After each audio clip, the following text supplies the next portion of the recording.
All right, we're going to go ahead and get things started. This is today's, what is today? Wednesday, June 8th, and this is a regularly scheduled meeting of the Architects and Engineers Committees. Leading us off today is the Interior Design Committee, and Ms. Melanie Doss, who is the chair, is joining us via phone. So I would ask for a call to order from the chair, and then I'll move into a quick roll call, and we can begin our discussion of the definition. Very good. Thank you, Michael. I would like to call to order the Interior Design Committee meeting. All right, quick roll call. Ms. Doss. Present. Mr. Heathcote. Here I am. Mr. Wagster. Here. All present and accounted for. The one item we have on the agenda today is a definition review. You all should have received, Melanie, for you, it's in your full meeting material. There are two definitions. One leads with an MB, and that is the Maria Bush version that was submitted to you all. The other ends with an AC2. That's Ashley Cates, who is with AIA, and those represent the changes that the AIA put forth. So I just wanted to clear that up before we got started, and I'll leave the discussion to you all. Okay, thank you very much. The Maria Bush version is one, Frank and Alton, that the three of us helped her craft and made recommendations for. And as far as my input, I find that one to comply with our preferences as a committee. The comments submitted by AIA in regards to some of the nomenclature, if we want to go through that and have a discussion on what their comments are and discuss whether or not we would like to accept those or in full or in part. So if we'd like to go through that, is that, Frank and Alton, is that something that you're ready to discuss? I am, Melanie. Yes. Okay. All right. Good. Their first comment is in regards to the title of, or the section heading of Practice of Interior Design. They suggest moving the Practice of Interior Design to the top to keep all definitions consistent.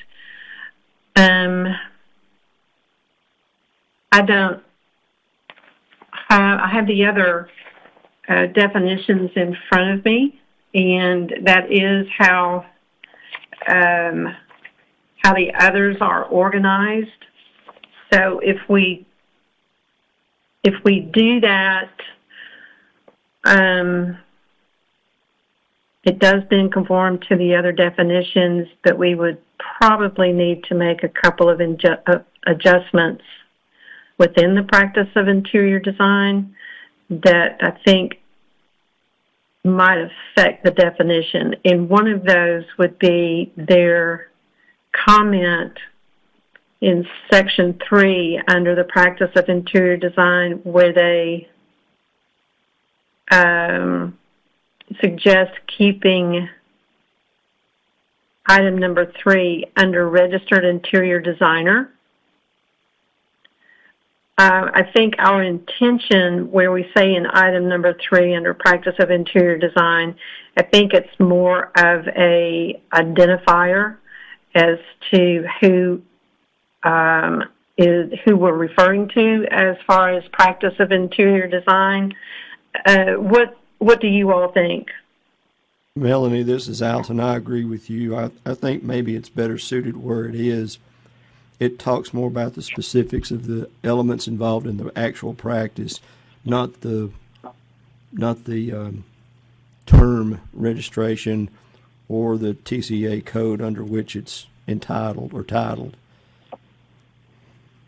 Very good. Very good. Frank, do Yep. you have a, Well, Melanie, I think I've said this before, but you know, our initial, I guess, thing that we were going to do was define the practice of interior design, and you've included the definition of an interior designer by the heading registered interior designer.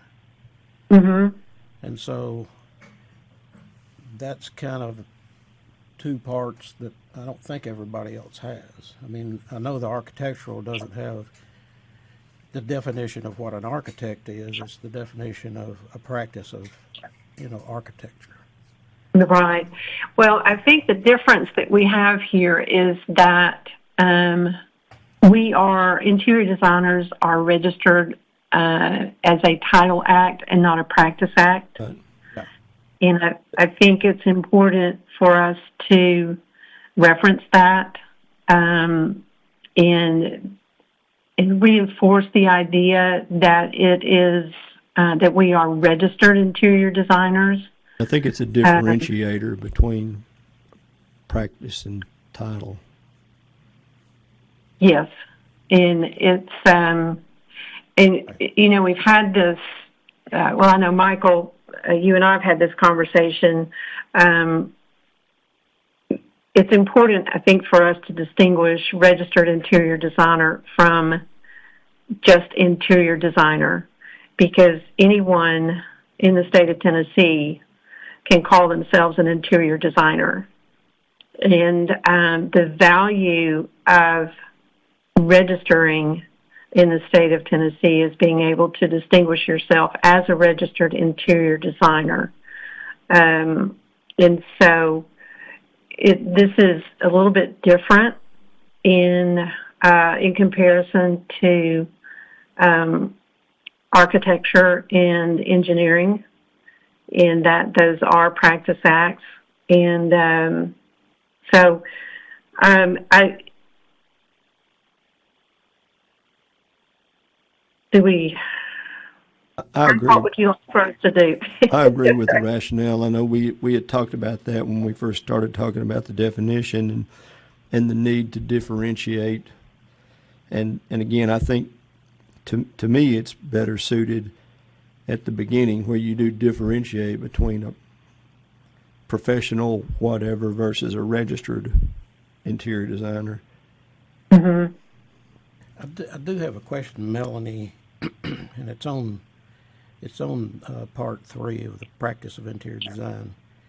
Mm-hmm. It says registered interior designers, and I think the word that makes this work for me anyway is the word contribute.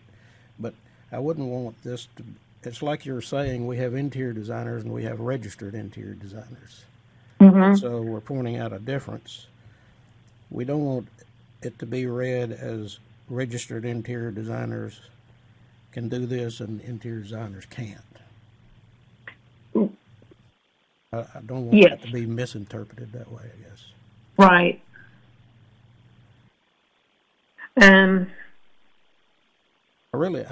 I like it actually where it is, but I just don't want to have something to confuse somebody. Right. Right. However, we are the regulatory board for registered interior designers. Right. And so I think where it is appropriate, we identify the intention. And with item number 3, registered interior designers, when we have to regulate the profession, we regulate the registered interior designers. We don't regulate someone who just calls themselves an interior designer. So, does that make sense? Yeah, and I think like I was saying at first, I think what makes me comfortable with it, it says contribute to the interior environment with knowledge and skills about the following. It doesn't just say, here's what they do. You know, Yeah, it kind of okay, qualifies okay, it. good. Yeah. Good, good. Okay. So, Hey, Melanie, I've got one other thing, just for consistency's sake. Under practice of interior design, item 2, part D, the architects recommended adding the word finish, but down below in part 3, J, it says interior finish materials. Maybe for consistency's sake, we, instead of adopting the architect's recommendation, we add interior finish materials to that. okay. So, specification and documentation of interior materials. Interior finish Finishes. materials, which would match what you have down in, what we have down in 3J. Okay. So, do we eliminate, do we say finish one time in part Yeah, 2, instead of item having D? interior item finish materials and finishes. Finishes out if I did what you're saying. Correct, correct. So I would say specification and documentation of interior materials, Interior finishes. finish materials, right? To match what you have, what we have down in J, item J. Interior finish materials. Okay, for consistency. And then take out the next finishes. Correct. Okay. And then All right. continue furnishings, fixtures, and equipment. Okay. All right. Interior. So part D is going to read specification and documentation of interior finished materials, furnishings, fixtures, and equipment. Correct. Perfect. Okay. Awesome. Item B, under 2 as well. I think we make it clear in item A, management of interior non-structural, non-seismic construction. I don't think that we need to say again non-structural. Non-structural alteration projects. I think we can leave it as alteration projects, understanding that we do not do structural at all, as indicated by item A. I can go either way there, but I agree with you. It seems like it's redundant. Okay. And so I'm going to recommend that we eliminate or not accept AIA's proposed addition of non-structural to item 2, part B. Item 1, under practice of interior design, I think it would be my preference to leave it as we have designated in Maria's copy, and not follow AIA's recommendation of deleting distinct profession with specialized knowledge. I agree with that. I agree too. Okay. Oh, we're rolling along here. Very good. The last item that AIA recommends, and this would be, I interpret it one way, and it's possible that it's being interpreted a different way, in that under practice of interior design, item number 4, interior designers analyze, plan, design, document, and manage interior non-structural, non-seismic construction and alteration projects in compliance with applicable building design and construction, fire, life safety, and energy codes, standards, regulations, and guidelines for the purpose of obtaining a building permit as allowed by law. AIA has recommended to delete for the purpose of obtaining a building permit as allowed by law, and replacing that with protecting the health, safety, and welfare of the public. Which already appears under practice of design, section 1. Correct. So is there some confusion in how that is worded? We do not, can it be interpreted as though we are applying for a building permit? And that's not what the intention is. It's to emphasize that there are guidelines and regulations that need to be followed for interior design practice. Melanie, this is Frank. I guess I have a question for you, or two questions maybe. The first would be, are registered interior designers, do they obtain building permits now? We do not. So would this increase your ability to obtain a building permit? Well, I think that's where there could be a misunderstanding of the language. And someone might need to correct me, but building permits are provided with stamped drawings. In order to apply for a building permit, you need to have a stamped drawing. Is that correct? I think there are limitations on the requirement of the stamp. In other Okay. words, the size of the building.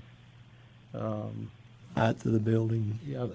You know, in other words, a residential construction. Okay. There are some So, stipulations to that. You are correct. I don't know them off the top of my head, but we can find them real quick. I think it's less than 5,000 square feet or more, okay. or less than It 2 used- stories tall. yeah. 2 stories or less tall. Yeah, and it used to be like what you were saying, Less Alton. than, I'm sorry, less I than don't 3 know. stories, Yeah.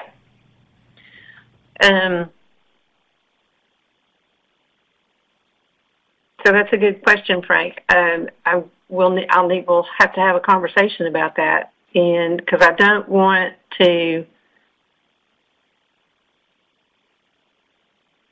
for it to be misunderstood, but also if there are certain project types where anyone can, get a permit for, then do we even suggest it? Do we even, and it may be that we do adopt AIA's recommendation here, because I don't want to limit, if it's already understood what the guidelines are for obtaining a building permit, and it doesn't matter if it's a registered interior designer or an interior designer or some other, or a contractor or what have you. It may be that the definition of who can obtain a building permit does not need to be associated with this definition at all. In this case, I think I agree with the AIA version. And the reason I say that is I wouldn't want this to pass and then somebody go up to the local building department and say, hey, we're allowed to pull a permit. Right. To provide the documentation needed to pull a permit. Well, if that being the case, should we just put a period after the word guidelines? I think so. Mm-hmm. Where are we? On number 4, interior designers analyze blah, blah, blah. Life safety and energy code standards, regulations, and guidelines, period. And leave off for the purpose of whatever. Yes. Because we've already noted in there that they're Yeah. protecting the public health, safety, and welfare. We're already saying Yes. that. Yeah, I agree. Yes. And in that way,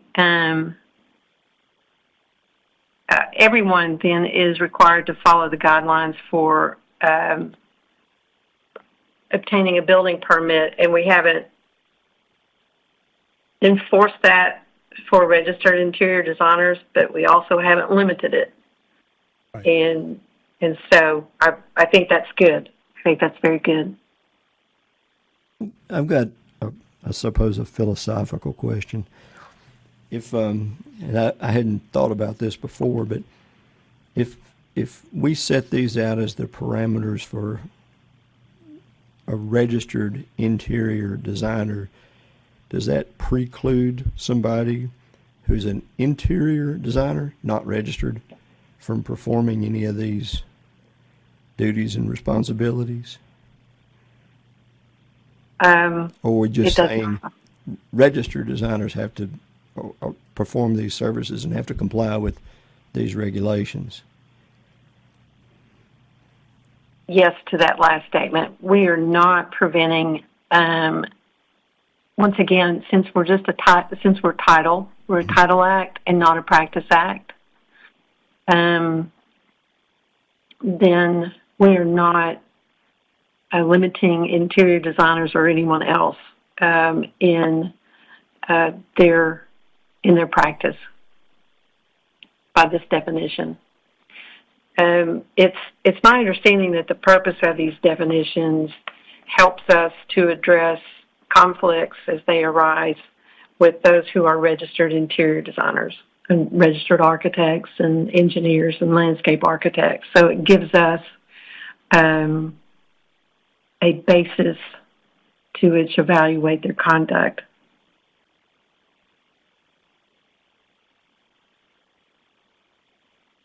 Frank, or Melanie, I don't see that I have really any other comments. I I don't. Yeah. I don't either. Okay, so, Michael, how are we? I think I know where How are you're we going. documenting this? Yeah, how do we? So I want to make sure Stuart's on board with this, but my thoughts would be that you all make a recommendation to approve the definitions out of committee with the changes and or amendments you all have either accepted or denied in this process. And we can present clean versions of this to the full board tomorrow when it comes time for discussion. Hey, let me ask a Okay. quick question. Melanie, I'm assuming you were taking notes and editing this as we were going through it. I hope you were. Yes, yes. Stuart was too. Okay, good. Stuart, is Okay. that something that you could send to email to all of us once it's edited so that we could review it one last time? And or do we want to go ahead and make a recommendation, or can you read it back to us in the way that we've proposed it with the edits we've proposed? Do we need to vote to recommend the definition as edited? I think what we could do is I could read the changes that y'all talked about today, and then you can make a motion to recommend to present that in front of the board tomorrow, and I can have a clean copy of Maria's version with those changes, and then we'll just make it SH instead of MP. All right, well, you're just handy as a pocket on a shirt. And then I can have that. I can get that to Michael and Glenn, and then they can send that out for everybody's review tomorrow and put it on the tablet, I guess. Or That sounds great. not So trying to put probably, more work on it. yeah. Do you want to read that back so that we can then make a motion and vote on it? Sure. I'm sorry, Michael, I interrupted you. I mean, I can just just state the changes, not, the reasons or anything, but just state what changes are going to be made for each comment, which is AC 1 through 6. On AC 1, the recommendation is to not accept, to move the practice of interior design to the top. On AC 2. Wait,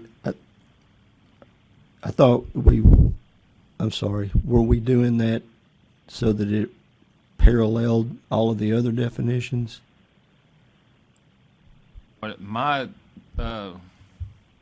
I got out of the conversation is y'all are not accepting to move the practice of interior design to the top to keep all definitions consistent. That's the Yeah, recommendation. Okay. I think that's what we discussed. If we want to move it, we can continue to discuss. Frank, do you? Because I mean,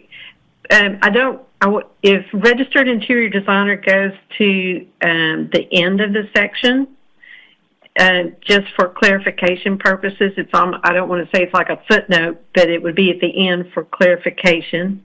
I'm okay with that as well. If we feel that since we are submitting these definitions as a full, as all four committees, if we feel that we need to move that up and then move registered interior designer to the end, I'm okay with that. Melanie, I think the reason I was asking that is I thought this was a part of the conversation when we first began this was we wanted the layout and configuration of the definition to mimic the other three. And does this, in this format, mimic the other three? Yeah. Let me say this, Alton. You know, I've thought about this both ways, and the difference between the interior design definitions and the rest is they're a title act. Right. And so I really don't mind that interior design I'm sorry. has You're right. defines themselves before. I think even I'm the one that recommended that it stay that way to demonstrate the importance of the difference. It's the So- differentiator. So I would say leave that Okay. like order in the order that it is. Sorry, Stuart. Okay. I was just going to announce like what y'all, yes or no on the recommendations. Through one. Okay. All right, we're going to leave the Y off of this one again. AC2 was to do not accept the recommendation of deleting distinct or specialized in paragraph 1. AC3 is do not accept recommendation to add non-structural under paragraph 2, section B. AC4 on paragraph 2, section D, we're going to add interior before finish, which matches paragraph 3J. AC5 And delete the word finishes. and delete the word finishes. AC5, So go ahead. so that item D reads specification and documentation of interior finish materials, furnishings, fixtures, and equipment. That's correct. Stuart, did you got it that way? Can you repeat that one more time? The word finishes is out, right? Correct. Okay. I don't need it repeated. I got it. Okay. So, but we do have specification and documentation of interior finish materials. Right. Then furnishings, fixtures, and equipment. Correct. So we don't say finishes or finish twice. Okay? In AC5, you do not accept the recommendation to consider keeping this item 3 under registered interior designer. And AC6, do not accept the recommendation. However, we're going to add a period after the word guidelines and delete all language after. Correct. I'd like to make a motion that we accept the definition as edited. Second. There a second? Third. Okay. Am I doing this, Yeah, we can. Michael, or are you doing that? No, well, You do that. I'll go ahead and do it since you're on the phone. But because we have a physical quorum for the committee, we can do this by voice vote. So all those in favor of the motion, please say aye. Aye. Opposed? All right, the motion passes. And with, Wonderful. And with that, we're out of agenda items for the Interior Design Committee. We are. We will. We are finished. We can entertain a motion to adjourn. Motion to adjourn. Mr. Waxer, could you? Second. All right, we have a second. Meeting stands adjourned. Thank you all. We will. Thank you. Thank you. It is 1:42, and we are convening the Committee of Landscape Architects. So, with that, would ask the Mr. Chairman, Blair Parker, to give us a call to order. I'll take a very quick roll call, and then we can move into our agenda item. Let's call this meeting to order and do a roll call, please. All right, Mr. Parker, Here. Mr. Wagster, Here. Mr. Campbell. Mr. Campbell has not joined us yet, but is en route, so we'll see. So we have one item for review today. That's the definitions discussion. Just as the previous committee, you have received two versions of this. One is Maria Bush's version. The other is the one with the AIA proposed changes. So I will leave the conversation to you gentlemen. That sounds good. Sounds good. I do think it's unfortunate that Robert's not here with us because he always has great insight. But looking through the definition, and I still like the definition. I think it's fairly, I believe it's accurate of what landscape architecture does. In this process of reviewing landscape architecture, I also looked at the definitions of engineering architecture and interior design. And one of the overall questions I think I have, there's probably two, but one of the questions I have is with regard to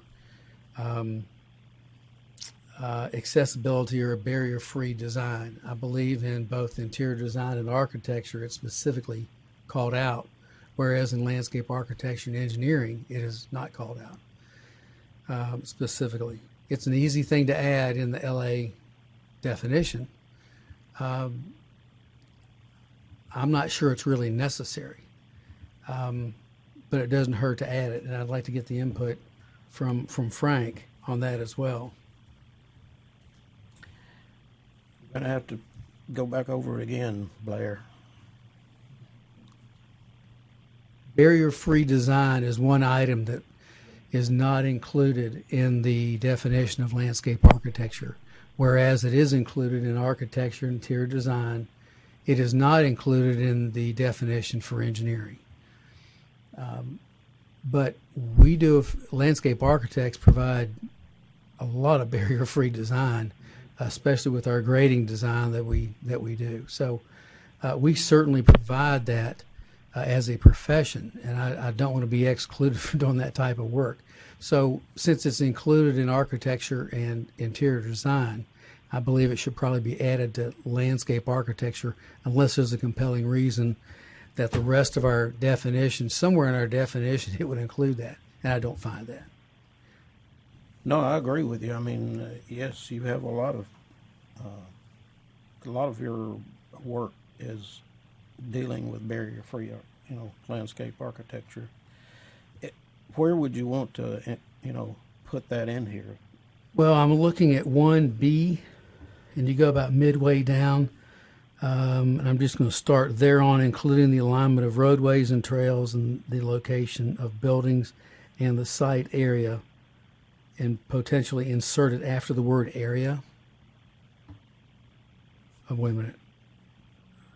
Site area around them, including service areas, after the word areas, and include barrier-free design, parking areas, walkways, steps. Does that make sense? Yeah, in that string of Yeah. Yes. things Of that are items. included. Yes. Yeah, no, I'd agree with that. From a composition, Stuart, what's it look like from the legal side? I think that's fine. Just repeat one more time. Is it barrier-free landscape architecture? Oh, barrier-free design, Barrier-free design. Okay. as it is included in architecture and interior design. If I may, looking at the proposed architectural definition, item 1, section B, subsection 8 says barrier-free design and accessibility requirements. Would you want to add that phrase as a whole? Well, barrier-free design to me is accessibility. It's all about accessible design. It's all, to me, that's redundant to some degree, how that's written. Unless it's something, unless there are two different things going on there that I'm not aware of. I don't mind doing it that way, just so we're kind of consistent. Could be a CYA. Yeah, I think that's fine. Good catch. Thank you. All right, so it's barrier-free design and accessibility requirements? Okay, great.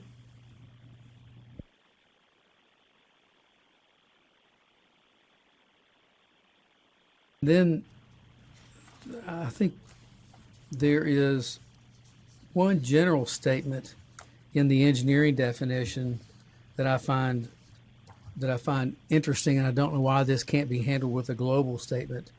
But if you look at the engineering definition, item number 2, wait a minute, no, item number 10, 1 and 2. It says architecture and landscape art. This is, let me start over here. The practice of engineering is hereby explicitly defined to include the following. And then item number 10 says architecture, landscape architecture that is incidental to the practice of engineering and which, and then goes further into that. So I'm wondering how we handle that incidental. I thought we were going to handle that as a global statement for all 4 of our professions.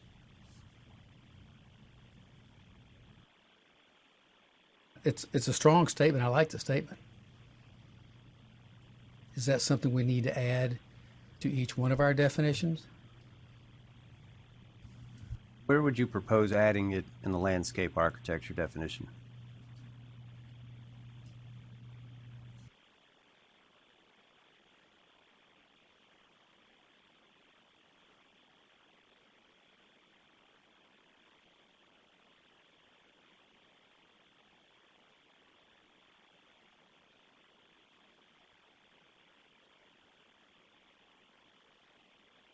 Wonder if that wouldn't end up being 2 and then shift the current 2 to a 3. Kind of looking at that same thing, somehow incorporating it under activities. Yes. Let me get this straight. You're suggesting including a statement about incidental practice, is that? That's correct. My first question of this item is, why isn't that handled as a global statement for all 4 of our professions somewhere?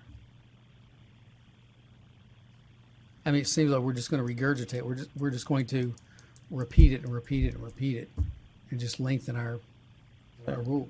Let me ask you this: Would your intention be to put that in landscape architecture definition and read it as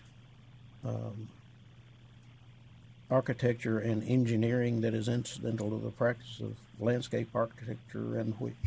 Yes.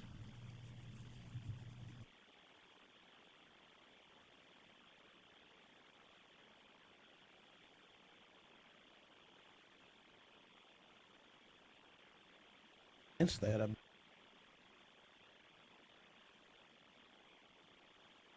almost like a separate item. I think that's what you were saying.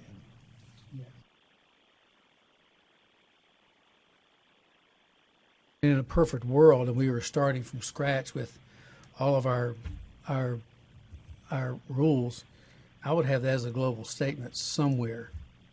That, you know, a statement about incidental practice between the different professions.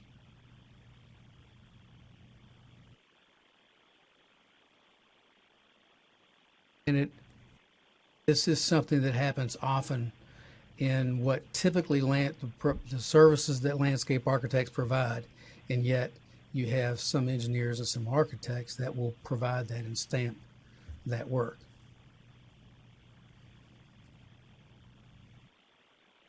Perfectly fine.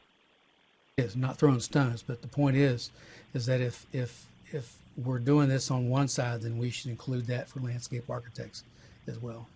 The bottom line is, if you're educated to do it and you're competent at it and you're trained to do it, then in Tennessee, you should be able to stamp that work. That's how we've, I believe, handled that in the past. Like I said, I like this statement. But where it would fit in the landscape architecture definition, we can figure that out right now. Or do we handle that somewhere else in the rules? I'm not sure if it would require a rule change if it's included in the definitions. However, if it's not, then maybe a potential rule change could be looked at. Would you like to recognize the podium? Yes, I would. Mr. Bursine?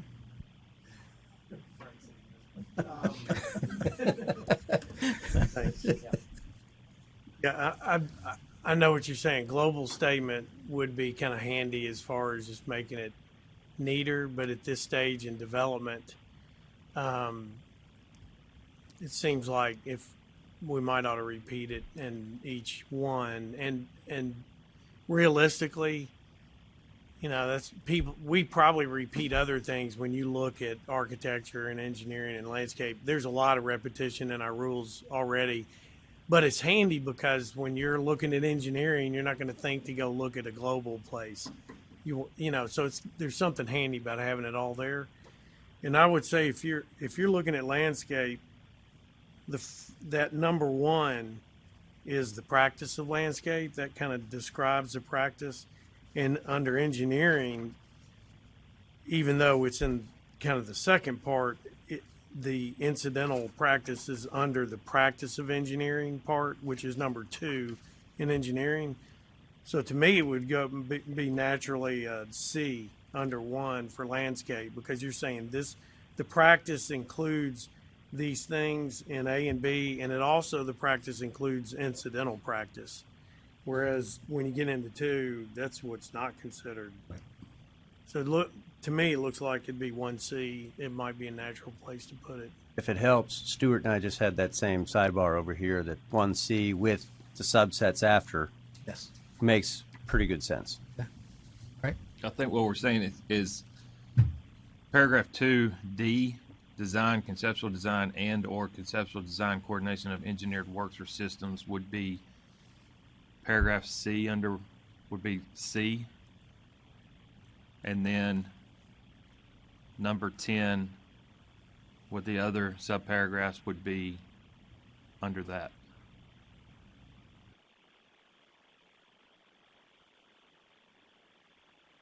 Yes.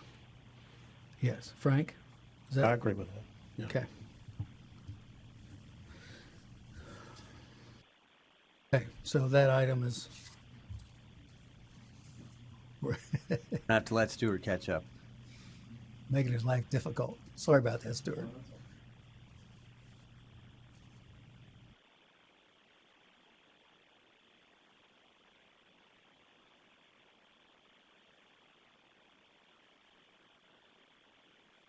AIA comments.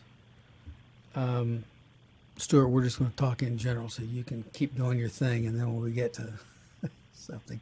The AIA comments include gathering the language from the American Institute of Certified Planners to give further context to what this means. My impression from conversation with Maria was that she was looking for a definition of what planning is. And planning is a very broad term. We as the design professions we plan things for our clients. But there is a profession, there's certified planners, there's, you can become a certified planner, you can be, you will get a degree in urban planning, different types of planning that are out there at universities around our country. I don't know how you define that necessarily. So is what AIA suggesting here is that we are, because it's such a broad term, we're opening ourselves up? Would you know?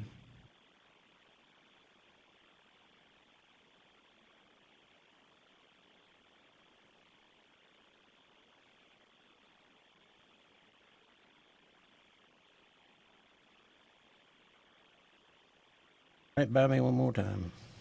Okay. There is a profession of urban planning, city planning. You can get a degree in various types of planning from universities. And we have a statement in here about engaging in the practice of planning because while there are many landscape architects that are also planners and provide planning services, there are the specific professions of planning. And so we were just trying to make sure there was no confusion between landscape architecture and planning. So those who are planners have the ability to, to provide their planning services as their degree in their profession warrants. Oh, and I was kind of, I don't know, schizophrenic about this part. And in A up there, you've got regional or somebody added regional or regionals in there, or it's been highlighted anyway. Professional services of master and regional planning. Is that different from this practice of planning? Is it that you've got in B down here? For me, I would say no. When I see the planning noted in 2B, that to me is the same as regional planning. Master planning is when you master plan an overall property. You design an overall property, for example. So in the upper part, we're saying the practice of landscape architecture is to, and I'm going to paraphrase this, provide regional planning.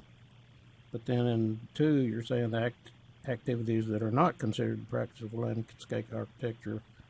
And then 2B, engage in the practice of planning. Seems contradictory to me. Maybe I'm just reading it. Well, I think that's where I need some help with the language on that. But you see what I'm doing. Landscape architects, I mean, much of the curriculum for landscape architects at some schools is urban planning, regional planning, city planning. We as a profession do provide planning services, but there are degrees specifically in those specific areas of design. And it is another design profession, just different than our 4. And we were just in 2B, the purpose of that was to make sure there was no conflict between what they do as a regional planner or an AICP planner, for example, certified planner, and what we do in landscape architecture. We both are doing that, providing that service. Claire, if I may, what if you inserted where it says, as customarily provided by, you could say certified community and regional planners, therefore creating a differentiation. So go through that again, if you would. Oh, in 2B, Yes. after planning, it says, as customarily provided by certified community and regional planners. Would that create the difference that you're looking for? It would for me. And I noticed Maria's comment there, she was gathering language from the AICP. Maybe just saying would satisfy that. I think, it's easy to get caught up in these things and trying to make them perfect, but, you can also be contained by them. So, I think in keeping things as general as we can without being not specific enough, it's a delicate walk. I can see using the word certified, and then everybody goes, well, that. They can go look that up, right? Yeah, I hope so. They can, but that is not they're not licensed or certified by the state of Tennessee.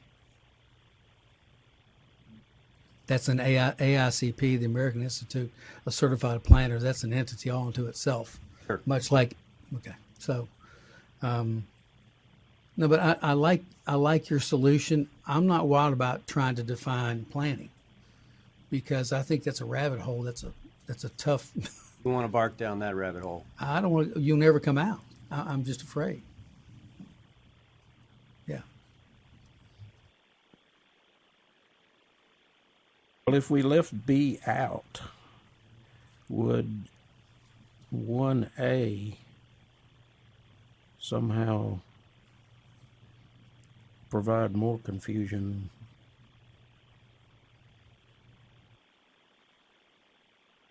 Planning or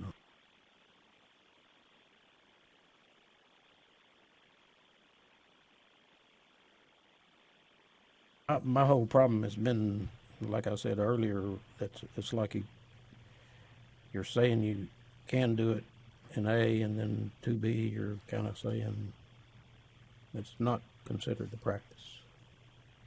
What we're saying is those who are city, regional, and urban planners can provide their planning services. That landscape architects are not the only ones who provide planning. That was the intent. I know what the intent is, just how we put it clear.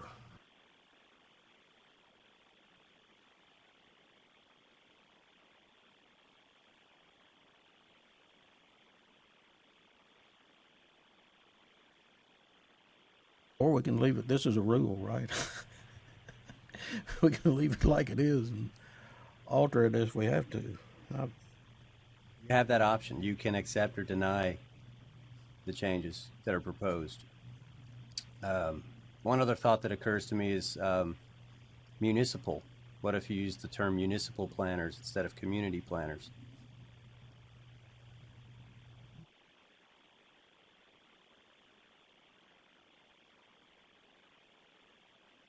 Yes. Okay. Would you, all right, so I don't know if that requires any agreement or not, but I believe you all need to agree on that because I'm just merely making a suggestion. Blair, I'd be good with that. Changing community to municipal. I would be good with that too. Stuart, have we thoroughly confused you?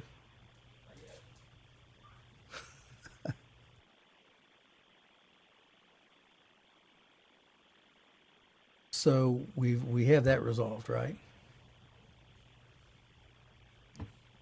Yes. From my standpoint, yes. I wish Robert were here to,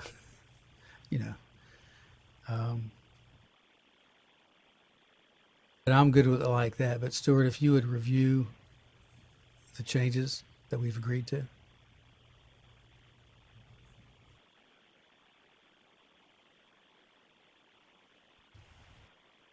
Okay, so what I have is to add in the definition barrier-free design and accessibility requirements after the word service areas. The engineered definition on paragraph 2D10 would be revised and added to paragraph 1, new section C.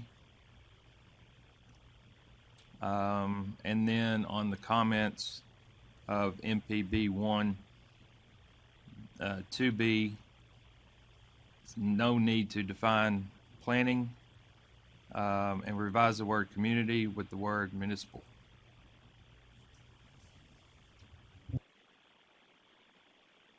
Yes. Good.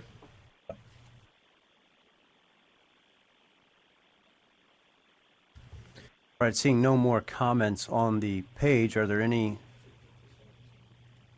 I can't believe I'm doing this, are there any other things that you want to discuss that are not listed as comments on this page? If not, we'll entertain a motion to accept and make a recommendation as amended. Oh, this is Frank, and I would like to move that we accept the definition as amended. I'll second that motion. All right, with voice vote. All in Yes. favor? Yes. All right. All right, motion passes. With no further business on the agenda, we'll entertain a motion to adjourn. So move. You good? All right. Thank you, gentlemen. We will reconvene. We are recording. So, it is, folks, we're starting. Hey, guys. All right. Sorry about that. It is still Wednesday, the 8th of June, and this is the Grants to Higher Education Committee. We'll get a call to order by Chairman Heathcote. I would like to call the meeting of the Grants Committee for Higher Education to order. All right, sir. And by the We get agenda, a roll call vote. Roll call, please. we will do a roll call. And so I will start that with Mr. Heathcote, I'm here. Mr. Wagster, Here. Mr. Tibbs. Mr. Tibbs is absent. Mr. Bricktaw. Mr. Bricktaw is absent. Ms. Doss, are you still on the phone? I am still here. I'm present. Okay, great. All right, so just to be clear, Okay, go ahead. these recommendations are not final. They still will be approved by the full board. So we can proceed with that knowledge. Very good, and thank you. I think we have really only one item on the agenda, and that's to set an application deadline date. That is correct, sir. Traditionally, we've looked at early September. Given the way the dates line up this year, Labor Day falls on Monday, Fifth. September 5th.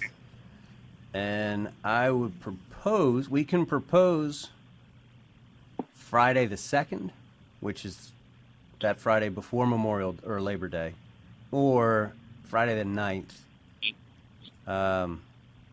I think those are the two best days. I'm kind of partial to the 2nd because that way there won't be a break in there, and we can have them all in by the 2nd, and then you all can have 1, 2, 3, 4, almost 5 weeks with them before the October meeting. And be able to make a recommendation to the full board at that time. Yes. All right. Is there any discussion? Does anyone have a preference, whether it's the 2nd or the 9th? I tend to agree with Michael. I think the 2nd is better, just because giving them another week and it's Labor Day weekend, that's probably not going to help anything. I agree. And there are, 17 of these that we 17 programs. we have to School, review. School will have started by this time anyway, and so we're likely to receive most of them probably prior to this anyway. But Melanie, do you have would the 2nd be okay with you? Do you have any objection to setting the 2nd as the due date? I have no objection. I agree with Michael. I think that since school will have started by then, they'll have their needs established, and we'll receive them before that. But the 2nd sounds good. Very good. Do we have a motion then to set the 2nd as our date for the final date for receiving applications? So move. September 2nd. We have a motion. Is there a second? I'll second. Thank you, Melanie. We have a motion and a second. Is there any discussion? There being none, Michael, will you take a roll call vote?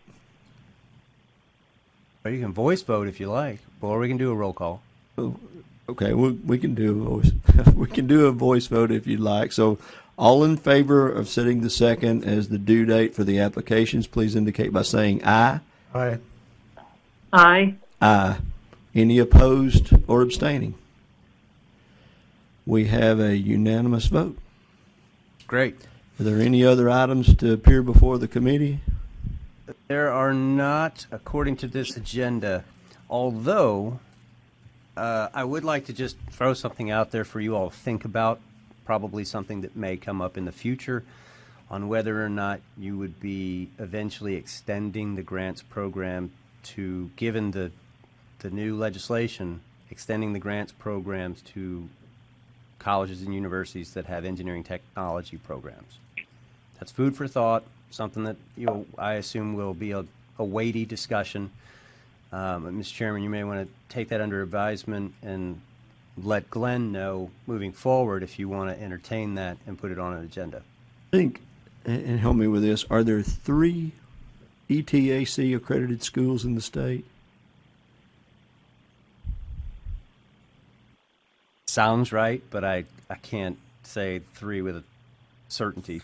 If that's the case, one of the things we may want to make sure that we do is have enough time for a Grants to Higher Education Committee meeting prior to the October the October A&E board meeting, so that we can sort of discuss that and review that. And also, if you can find in that period of time and send us the ETAC accredited schools, that would be really helpful.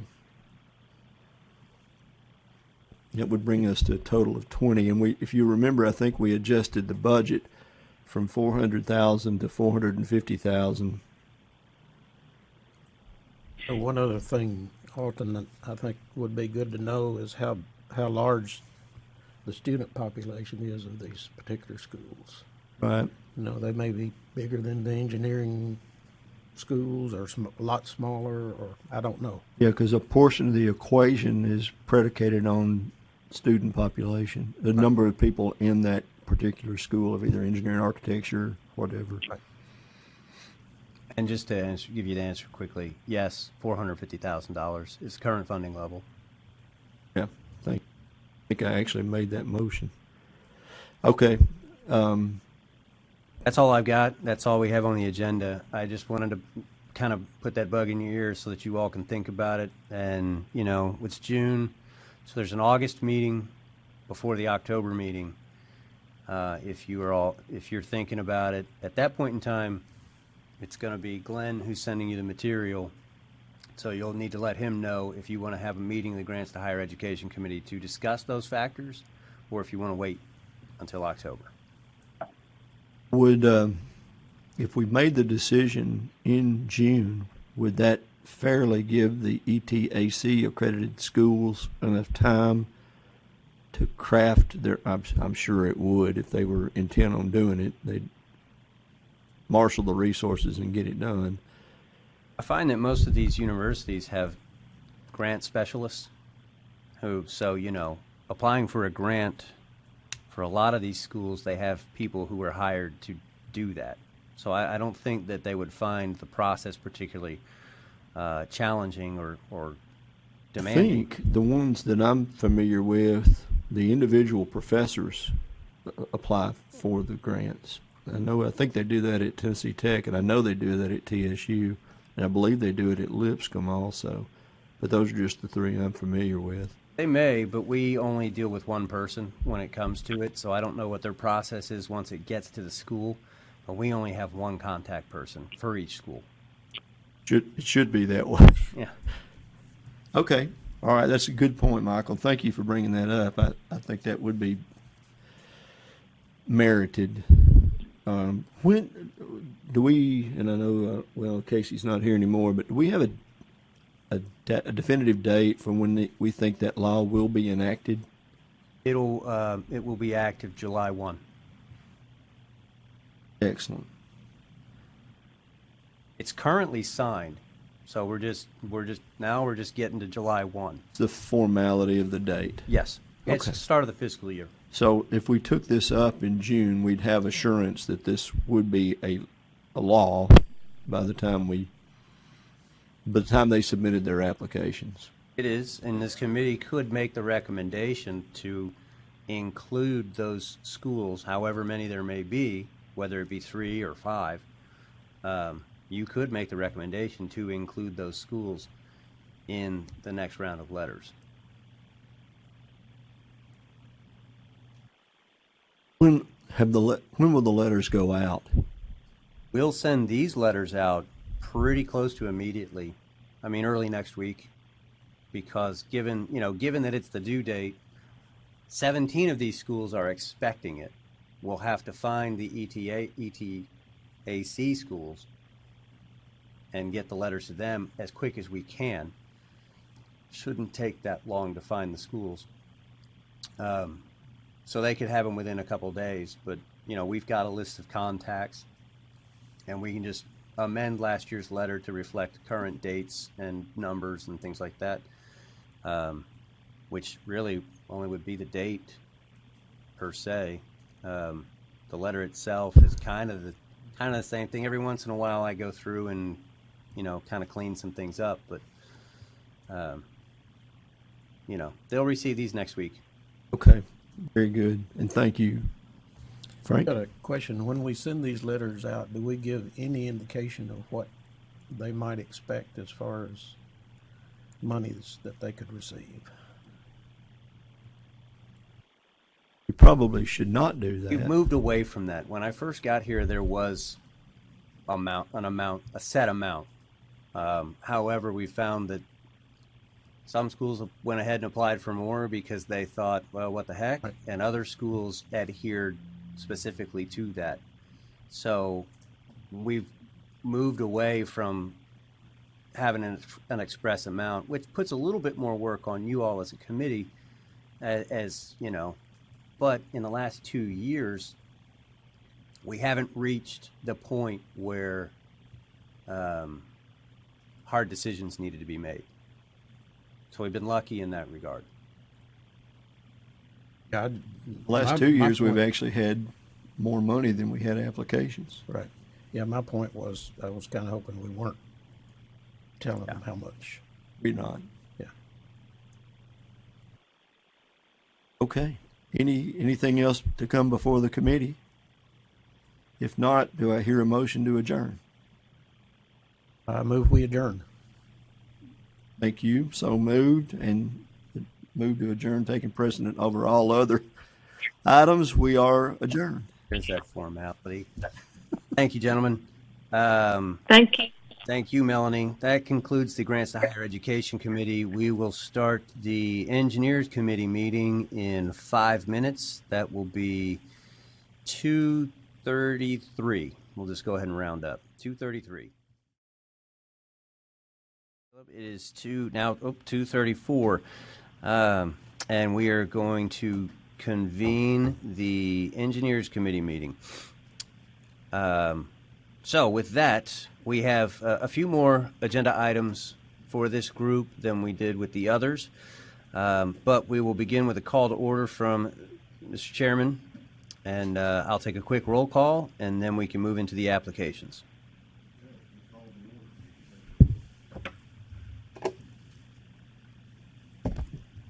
We are called to order, and you can take the roll. Thank you, sir. Mr. Barrick, Here.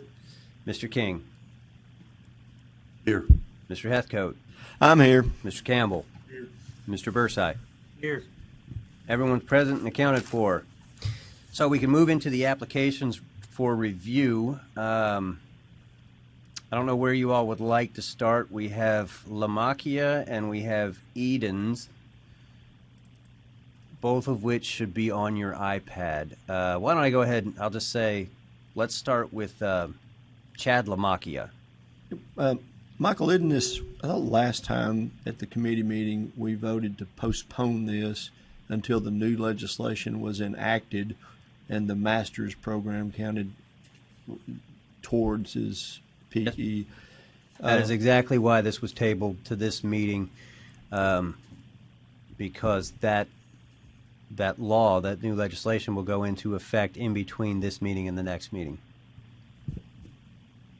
So are you Did it asking pass? us potentially to take action Yeah. in anticipation of the law actually coming law on July 1st? Yes, sir. Okay, thank you. Got a motion? I didn't do the review. I would let the reviewers probably make the motion.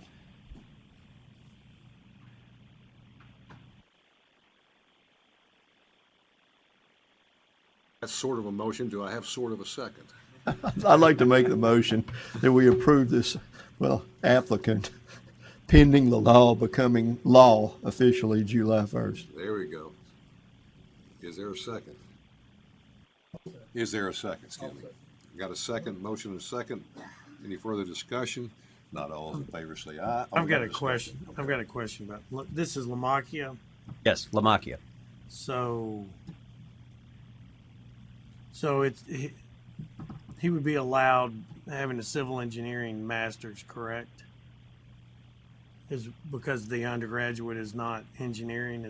Am I remembering correctly? I think that's right, Ricky. And he's got requisite experience, and he's licensed in other states. So I thought where this was, we've got this for the masters. I don't think we're saying just people with masters in engineering are automatically approved. I think don't we have to look at the undergraduate and see that it aligns with engineering? Didn't we kind of create that as a part of the discussion? Yeah, Ricky, that's absolutely right. I'm glad you reminded me. I don't know what- Robert, your microphone's not on. There we go. That's absolutely right. And then I think at a previous meeting, we had talked that we needed to understand what that matrix potentially looked like.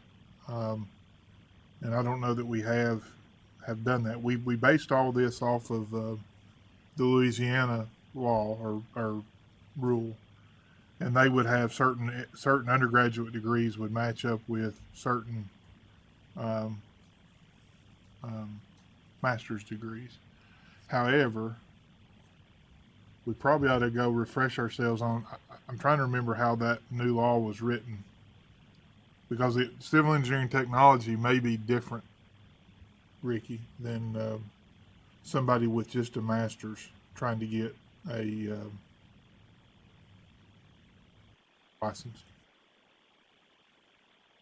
Because I think if you just had a pure master's, so if you had your undergraduate in biology, Which this is a science undergraduate. but he has a technology degree. That's the difference. It was the technology degree. I think, and again, I need to have the thing in front of me. I believe the technology degree was technology degree plus 8 years experience, past the FE, and a master's degree. I don't think it spelled out a particular master's degree. However, I believe if you had a master's degree, your undergraduate was in non-engineering and you got a master's in engineering, your undergraduate had to match up with your master's. I am. I'm trying. I don't think. Well, what I'm saying is that he did not have a technology degree. He's got a master's in science. I mean, he's got a bachelor of science in environmental science and resource management.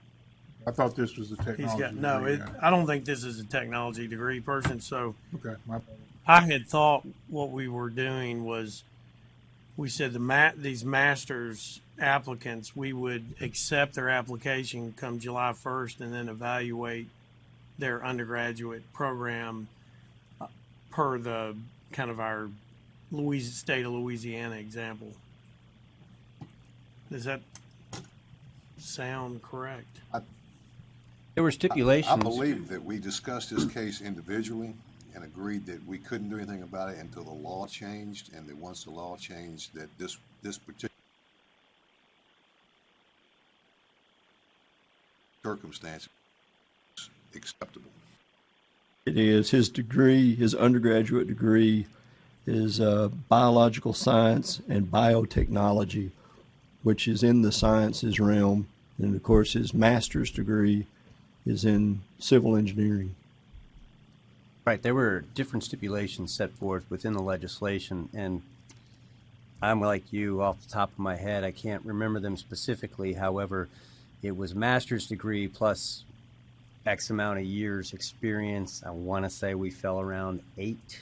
Oh, that was for engineering technology. Engineering technology, okay, maybe it was 4. I can't remember exactly. It was but an engineering technology degree from an accredited ETAC university, a master's degree from a college of engineering that had an EAC approved undergraduate degree and 8 years of experience that passed the FE and then set for the PE.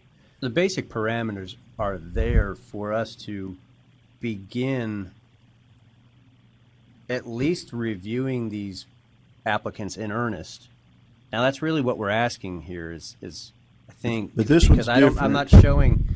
not showing that this gentleman has been reviewed by the board as yet. I think this one's a little bit different. This is not the ETAC path to licensure. This is the master's degree path to licensure. Correct.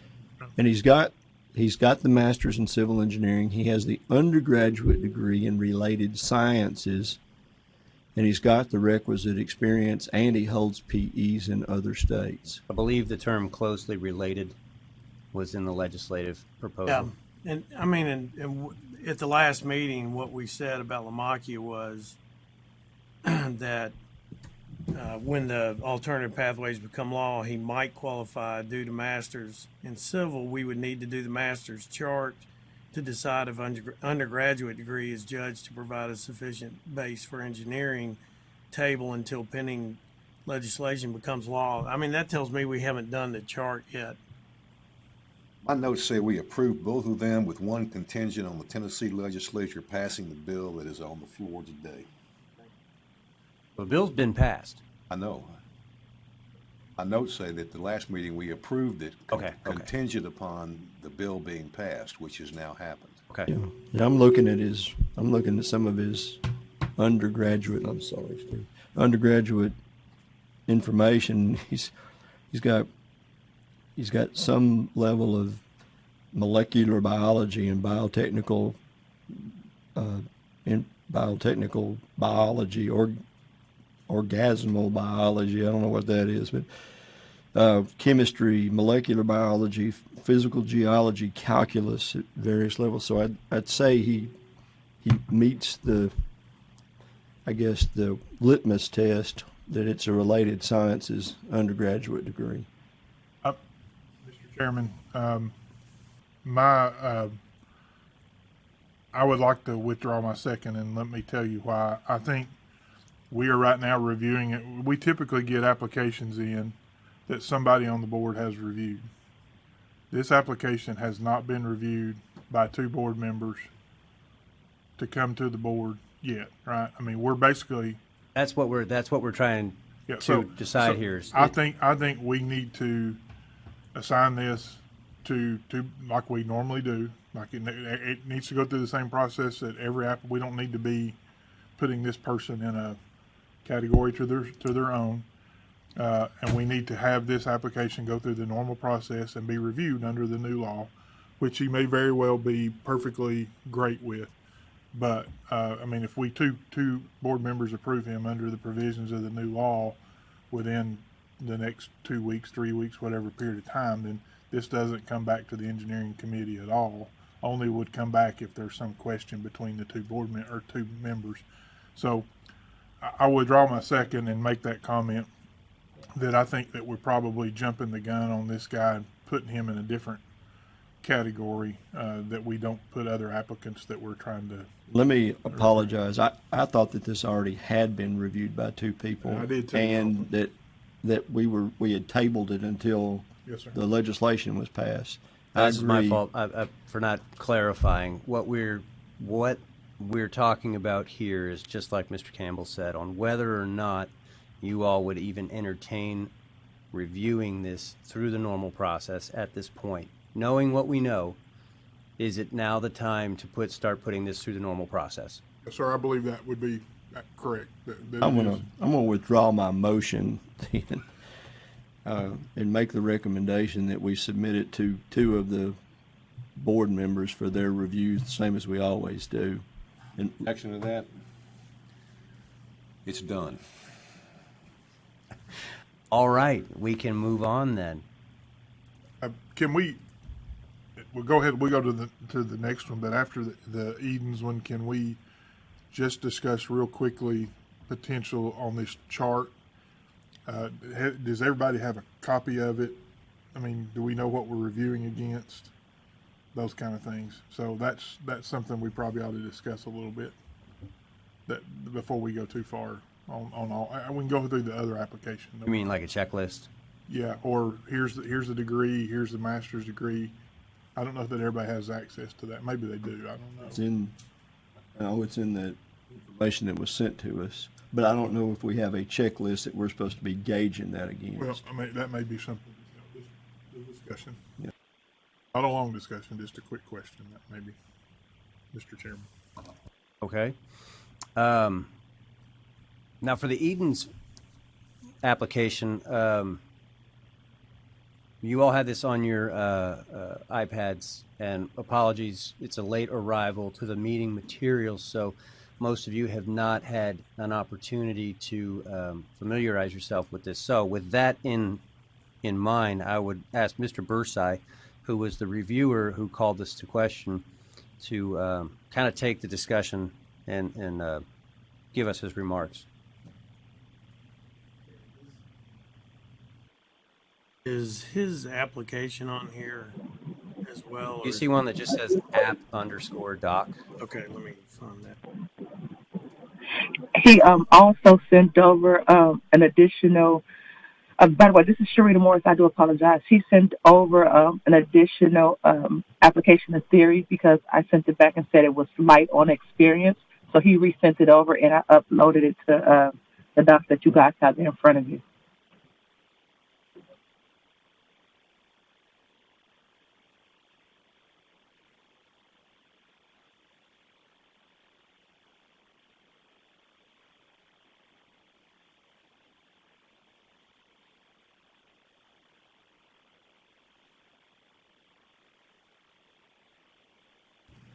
Hey, Ricky, I think your concern was the experience seems light on practical application of theory. Yeah, I think this is the kind. We've run into this before with TDOT employees.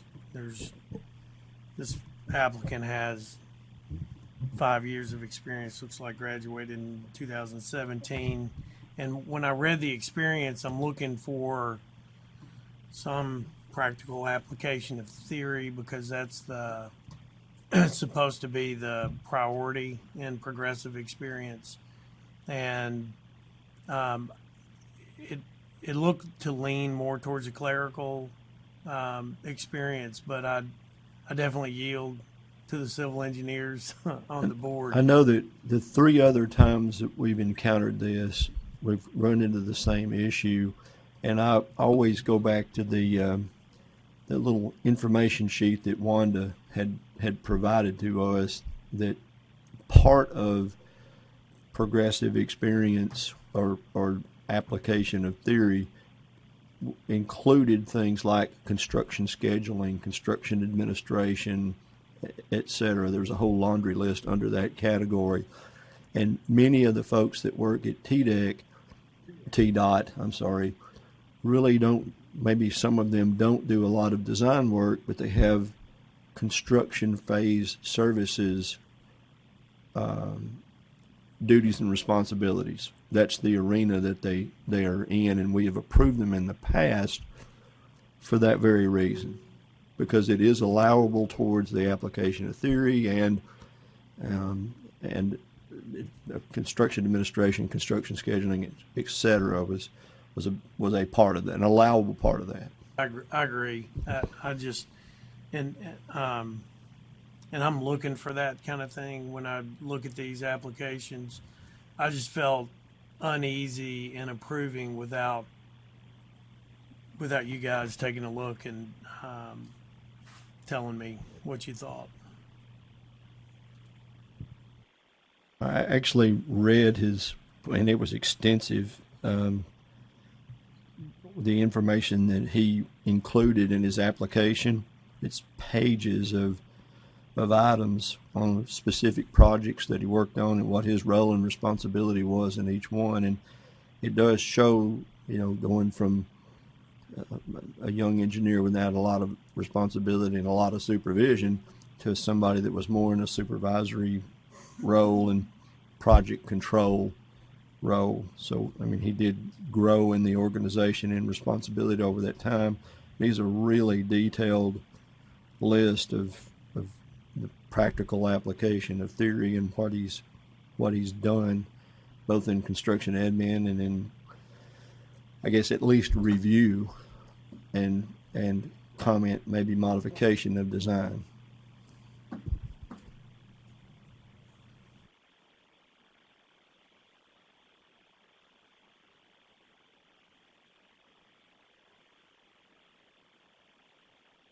I want some conversation just to, I don't know if you guys feel like we ought to approve or not. That would help me. Is that enough? I saw a lot of supervise and, observe and direct, but I didn't see a lot of, hey, we had to change something and I got in and, the design out the right. I think most of his was the same thing that a lot of us do, is when something came in that needed a modification, he felt like needed a modification of design, he would take it to the department inside of TDOT that specifically did like geotechnical or structural or other, and got their input and feedback as part of making his decision.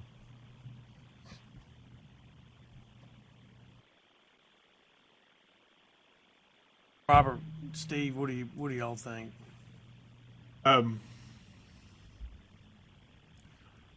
So I know the young man. Okay. I know some of the projects that he's listed. Got probably a unique perspective on some other things, and so I probably am going to not say a thing. Okay. That should not be construed as pro or One way or negative. another. No, any way or the other. Well, I don't know him. Okay. But I think there's a couple of problems here. One is the TDOT organization. When a young engineer gets a job and goes in construction, it's very difficult for them to get the kind of design work that we typically like to see. Because the organization's so big, they've got people that all they do is construction. So if there's a design problem, it's going to get sent somewhere else. Now but the problem is they don't do a good job of really telling you what they are actually doing. I would tend to think that he has progressive engineering experience. Okay. If he had asked me to help him describe it, I would have done it a little different. Okay. I think it's there. I just don't think he did a good job of talking about, the theory of engineering and where he used it to help him make decisions about a change order or A modification to a plan? yeah, or if a plan needed to be modified, what the process was to get it modified. And I can buy that because we've approved people who were in the construction end of TDOT before, and it's probably because they did a better job of And we've describing. talked about. I think Robert even mentioned talking to Paul or somebody at TDOT about trying to assign someone in the department to assist with applicant preparation, so they know the kind of things to focus on. Yeah. Okay, well, I'm okay with it. Okay. Well, I'm comfortable approving, and I don't know if there was Caleb. I know. So this was sent to two people. I don't know if the other reviewer approved, or does anybody know? What is? Yes, the other reviewer approved. We was just pending one approval. I think I just left mine blank, waiting on this discussion, but I can do that now and Looks approve. like Rob approved it, Okay. and you made a comment that you wanted to discuss. So Okay. if you're good now, then I think to the Rob's action point, is he I can approve it, and then they'll have two approvals, Rob. I think that's all we need is that the two of y'all agree. That's It's two, yeah. it.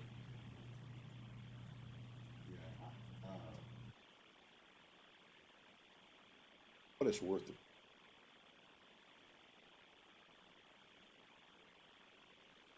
Test.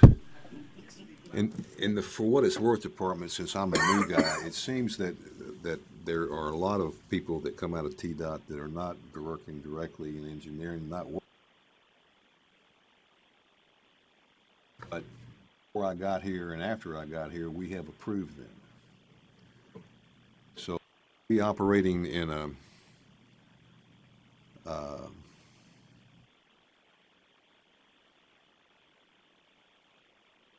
gray area that we need to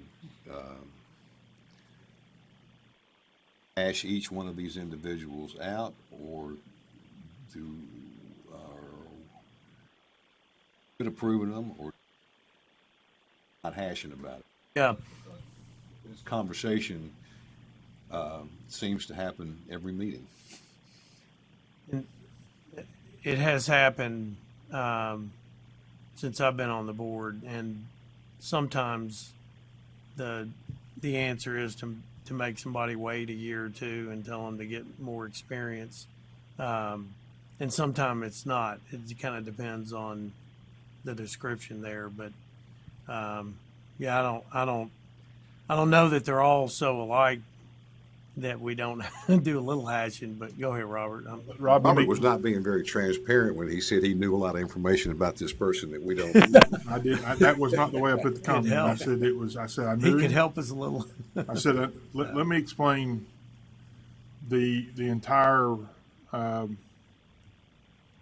maybe where we've come, where we go, all that kind of stuff.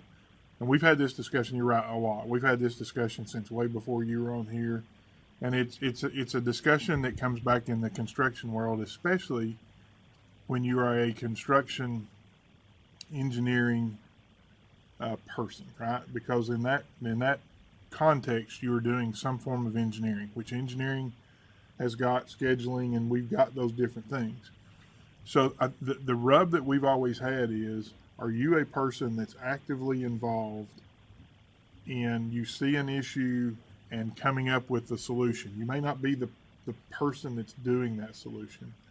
Or are you merely doing field inspection where you're out there almost doing quantity takeoffs? I see a problem, I raise my hands, this doesn't look like the plans. And Rob, that's really where this whole thing comes down to me. It's difficult from a lot of these applications to see where somebody is doing the engineering portion of that versus the inspection or contract administration part of that. And that's where I've always had my difficulties in doing this. And the reason I kind of withheld, it has nothing again to do with the applicant. It's just that there are situations within that whole construction engineering that I'm expressing some of those now because I assume that Ricky's good with this, where they basically say, I've got a problem, you go fix it. And that is not what we hire people to be engineers to do. And we've all seen that in our careers where you hire somebody to be actively involved in the solution of the problem that's out in the field. And they, in a lot of instances, go, well, I can't solve this. Well, you've got access, you're an engineer, you've got access to AASHTO manual, you got access to all the same materials anybody sitting in the office does. So at least come with a solution to the problem to somebody else to check, which is what you would expect your young engineers to do, right? Sitting in the office doing a design, they may not know how to do it, and they may say, I don't know what's going on here, but here's my answer, here's my solution, what do you think about it? And again, that's a historical perspective. Well, the issue I have is that Rob. he doesn't need an engineering license to be a construction engineer. He's not stamping a drawing. He's not doing anything that we charged with making sure that we're protecting public safety and welfare, because he's not designing anything. And yet they want to be engineers. They want to have a license. They pay rate. But they're no more qualified to design a bridge than I am. No, and I certainly understand that. And so what I'm trying to get to is, if he's going to continue to do his job that he's doing with an engineering license, where he's not stamping drawings and he's not putting the public safety and welfare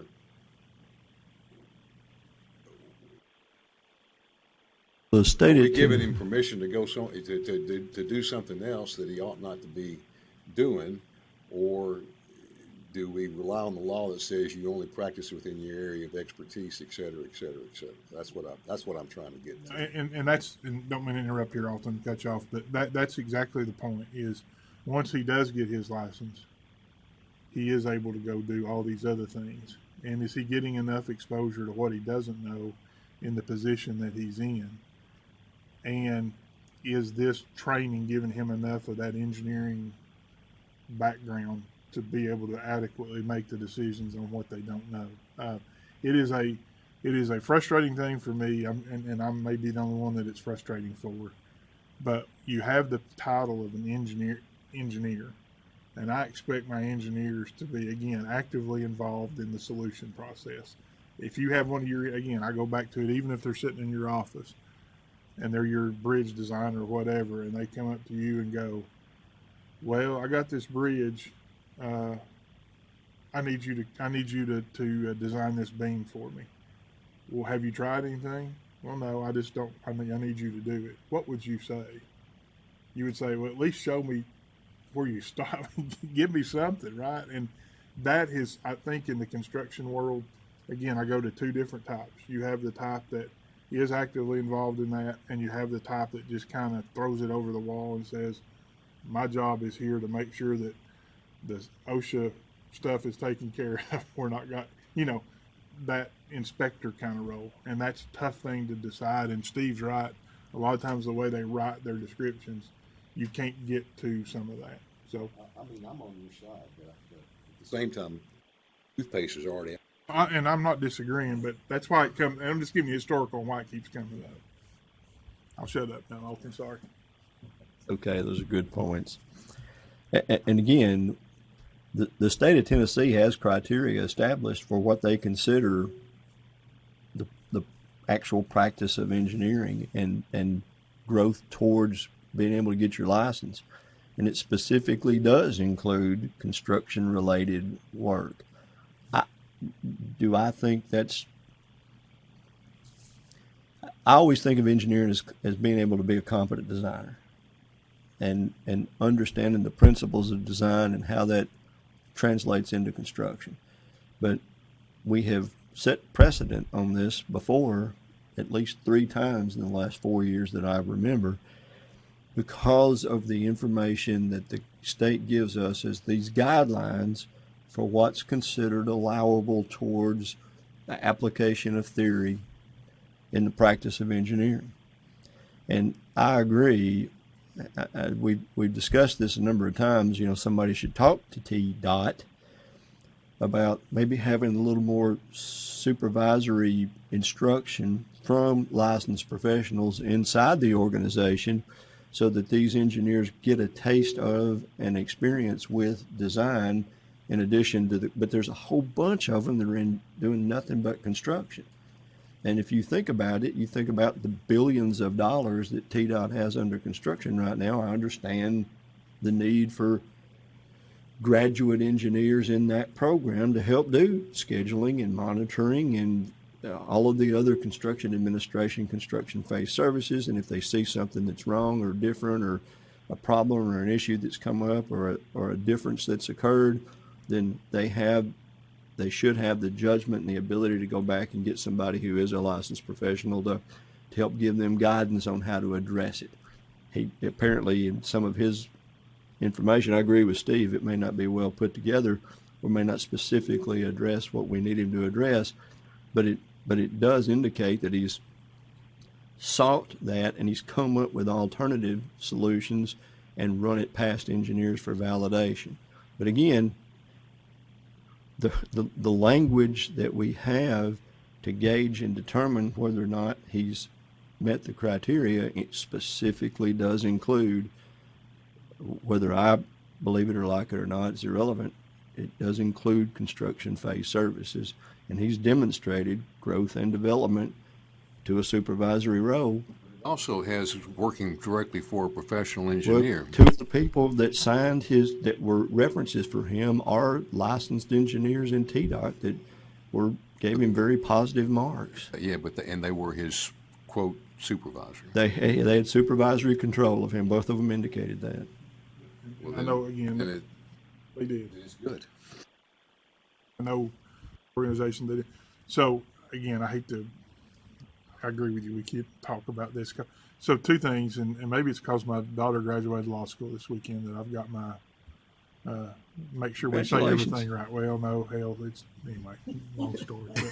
But, you don't have to. You can quit paying for it. well, at some point you think, but one of the things is that's not. Remember that document that's in the that's a document that we as a board developed. It wasn't the state of Tennessee. I think it was done probably 20, 30 years ago where that progressive engineering chart was developed. So it's not the state of Tennessee. I mean, it is now codified, I believe, as a policy.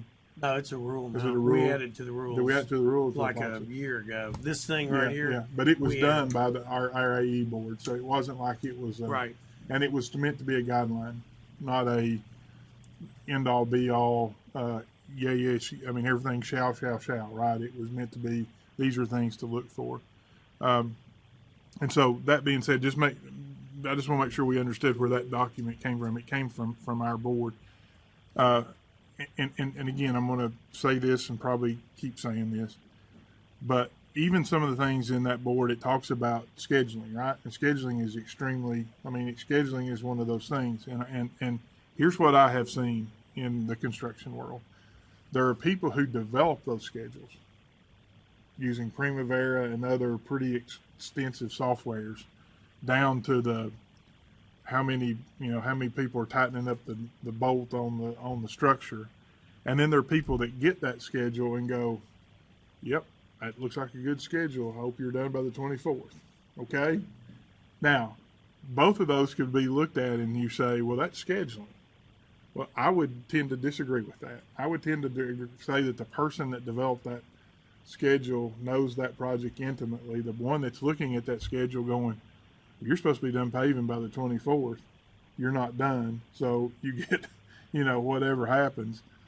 That's different. So we need to and that's where I'm trying to look at it. When we look at those words that are even that guideline, just because the word scheduling's in there, it needs to be going from, hey, I scheduled this 2-step job to I'm now scheduling a 3,000 step job, and that's progressive. It's not, I just have the schedules and I've reviewed them. Those are two different things in my world. And I want us to make sure that we're not just picking out the words of that document and saying, well, it's there, it's there, it's there. There's a difference in those words and how they're applied. And I want to make sure that the people that we are recommending for licensure are moving up that trajectory, even if they're in that construction world or scheduling and workforce allocation of resources, that you're doing that, not staying down here and saying, well, I scheduled, 2-person crew, or I did this the whole way through. So Halton, I'll agree with you 100% and then disagree that we need to be looking at those things happening in a more difficult thing. I was on a committee, just real quick, I was on a committee that looked at accelerated bridge construction on I-24 to evaluate it. And I can promise you the people that came up with that schedule were studs. Down to the, we're going to move this truck from here to here and this from here to here. They knew that process 3,000 times inside and out, and how that thing went together. That's versus I'm reviewing the schedule. So I will promise I'll shut up after this. Well, that helps me. That lines up with how I try to look at these. I don't approve somebody just because they've got 4 years of experience. I just, from this description, I just didn't get a sense that was happening. But I think Steve and Alton have that their review of it and comments, I'm willing to approve. So that'll give us 2. I do use this, which has now become a rule. And scheduling, by the way, is not in practical application of theory, it's in management. So practical is where they want to concentrate. But it's handy. For me, going back to what I think everybody sort of agrees with, it would be so much easier if these organizations, and I include TDOT and the Corps of Engineers, TDEC, who other governmental agencies, actually had some sort of a program, a management program, where they put junior engineers with senior engineers so they could learn the design concepts and be part of that process. It would make some of these reviews a lot simpler, give a lot of clarity to it. I don't know how we communicate that, or if it's even our job or I responsibility. agree, but I don't believe they have any intention of listening to us, even if we had a good idea. Those conversations have been had with some people in that organization by some people here on this table. They've also been had with the city of Knoxville for the very and to same that point, thing. maybe the way we get their attention is we quit licensing.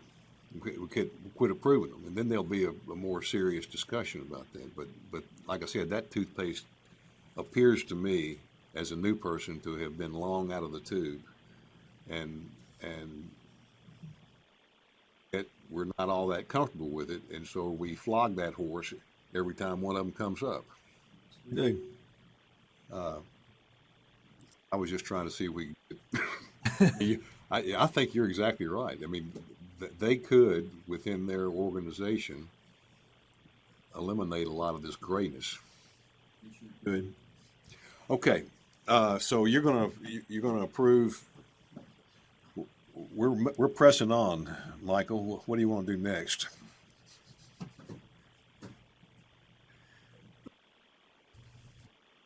Had to ask, didn't you? We have here one more application, which is a represent. Mr. Stott, I have this here. I can hand this out to you if you'd like, and we can take a quick break. Or Mr. Bursite was the one who dissented on the approval of this, and all it would really take would be for him to agree in this case, because this is Mr. Stegner is the one, and he is a comedy applicant who took the test in compliance with a decoupled state, which at the time of review we were not. And now that that's been included in this new legislation, it's up for represent. So if you'd like to take a quick 5-minute break or so and refamiliarize. Yeah, because I have no memory. Okay, I apologize. That's okay. This one, And I'm the guy that approved it, and I have no memory. this one just hit the folder today, so again, apologies Sure. on those. But if you like, we'll take a quick 5-minute break and reconvene at 3:20, so that you all can take some couple minutes and okay. You have copies for everybody? Oh, thank you. I got 3 copies for you. It's 22 pages. You got to read quick. All right, good. In the iPad? No, it's not. Okay. Short break. It was determined that Mr. Stegner was discussed at the April meeting, and rather than represent Mr. Stegner at this point, a motion was made and approved at the last Engineers Committee meeting to accept pending legislation passage. So in that case, I would say that we don't need a represent, and we can move on. Or if you all are in agreement with that. Yeah, I don't remember much, though. He passed FE. He's got 12 years now, though, right? Yeah, he's got 2 undergraduate degrees and a master's degree. He's been registered since 2000. Says he passed it. Okay. And for some reason, he got another undergraduate degree after he got his master's.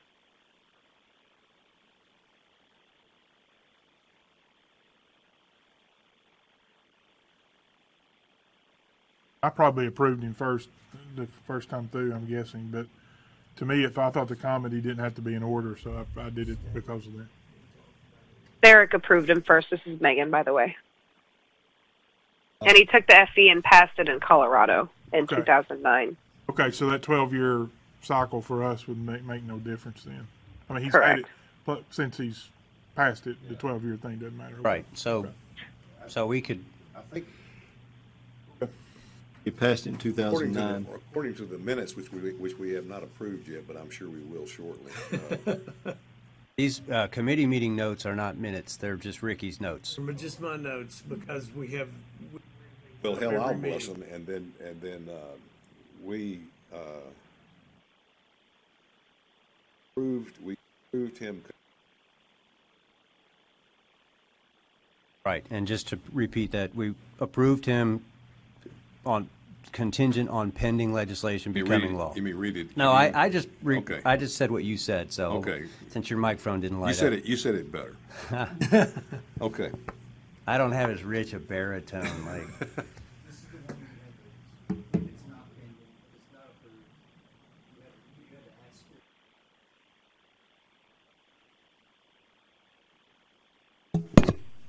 All right, so Ricky, are you gonna sign the form? Well, yeah, it looks like July 1st, I guess, we can approve him. Would you like to I may have have- a new form sent? I don't know, I may have signed it last time. Well, In it's- April. It was granted approval pending legislation, so we can move forward without a new signature, but if you'd like to, for formality's sake, we can send you a new sheet for you to sign. I just don't know that I didn't already do that. I mean, but I can do it again. I'm pretty sure you didn't, Okay, I'll do it. but okay. Yeah. We'll get you a new sheet. You had a note.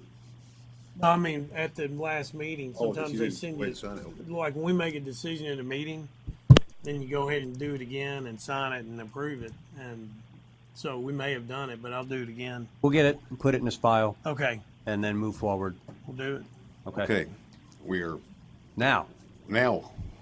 according to the agenda, and this is the part where Stuart may be involved, although we do expect this to be a short discussion about legislative rule discussions for alternative pathways. This will be discussed at greater length tomorrow, but kind of wanted to put on your radar as a committee that by and large, most of the changes that are coming down in this new legislation that is enacted July 1st will affect this committee directly in how we move forward, as we're seeing now in these discussions. So rules will probably need to be promulgated regarding the chart and updating things in terms of how, combinations of experience and degrees and things of the sort. We'll have to probably agree to a general set of rules in that regard. We're not prepared to do that at this moment. And is there anything else I need to say, Stuart? No, I concur. It's the first concur I've gotten from Stuart.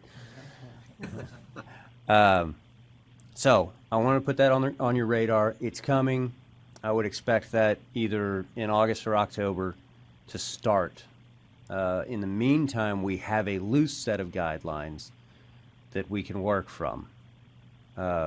And I think in the long run, establishing these more permanent rules and guidelines will lead to far less conversations about different combinations. So, just be prepared. I think Laura Martin is going to join us tomorrow and talk about those types of things with a little bit more specificity than I just did. Before you go on that chart, I think I would feel, and I know we're not there yet, but do we not? It might be good to have something, workshop, whatever, and go through the chart that we have, maybe with somebody. And I don't know if it's a Dr. Smith. I don't know if it's somebody else that is knows the engineering curriculum, and just make sure that we've got those combinations, that we understand kind of what those are, that we agree with what Louisiana's done. I mean, I sort of do, but it would be nice to just, maybe from an academic standpoint, understand how we've got that does match up and that does sound reasonable. Because I don't have any insight, and most people on this board don't either, about a geology degree, what you study versus what that master's degree may have, and we're kind of taking their word for it. Okay. I would prefer that we get somebody that knows a little bit more about it than we do, to maybe just kind of say, yeah, that looks about right, or that one's a little wishy. I think that any and all tools that have currently been in use will either remain in use or be updated. but I encourage you to bring this up tomorrow in Okay, that discussion okay, at the sure. full board, because Laura would likely be the one leading that rule change review, along with Stuart.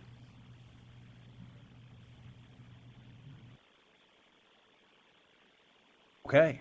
Mr. Chairman, we have one more item on the agenda. It is the definition review, and I have made this announcement at the beginning of each review for the previous committees. You have 2 copies of the definition. One is labeled with an MB. That MB stands for Maria Bush. That is Maria's version. The other ends with an AC2, I believe. It's definitely an AC. I think it's AC2. That is Ashley Cates, and she is with AIA, and those are the proposed changes and amendments from the AIA. Mention of this, our engineer.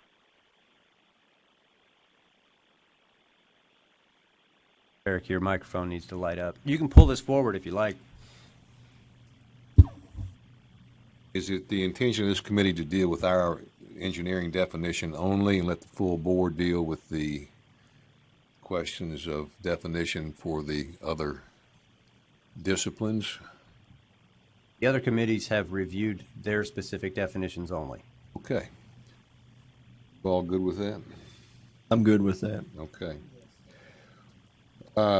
We have about 3 comments in there that regard the teaching of engineering as part of professional engineering practice.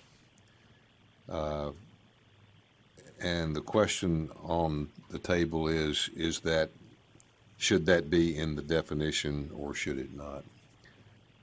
I think Steve and I had a discussion where he said we ought to be encouraging professors to be registered. And I agree with him wholeheartedly. At the same time, I think I had one registered engineer teach me engineering at Vanderbilt University, so it's not likely that they're going to get registered, and so I'm just going for I know that an idealistic, this is how I wish the world were, to the reality of what the world really is. we've met with the deans at the October meetings. We've made that a point that encouraged them to promote licensure among the professors, whether associate or full professors. And each of them kind of commits the same thing. They all would prefer that to happen.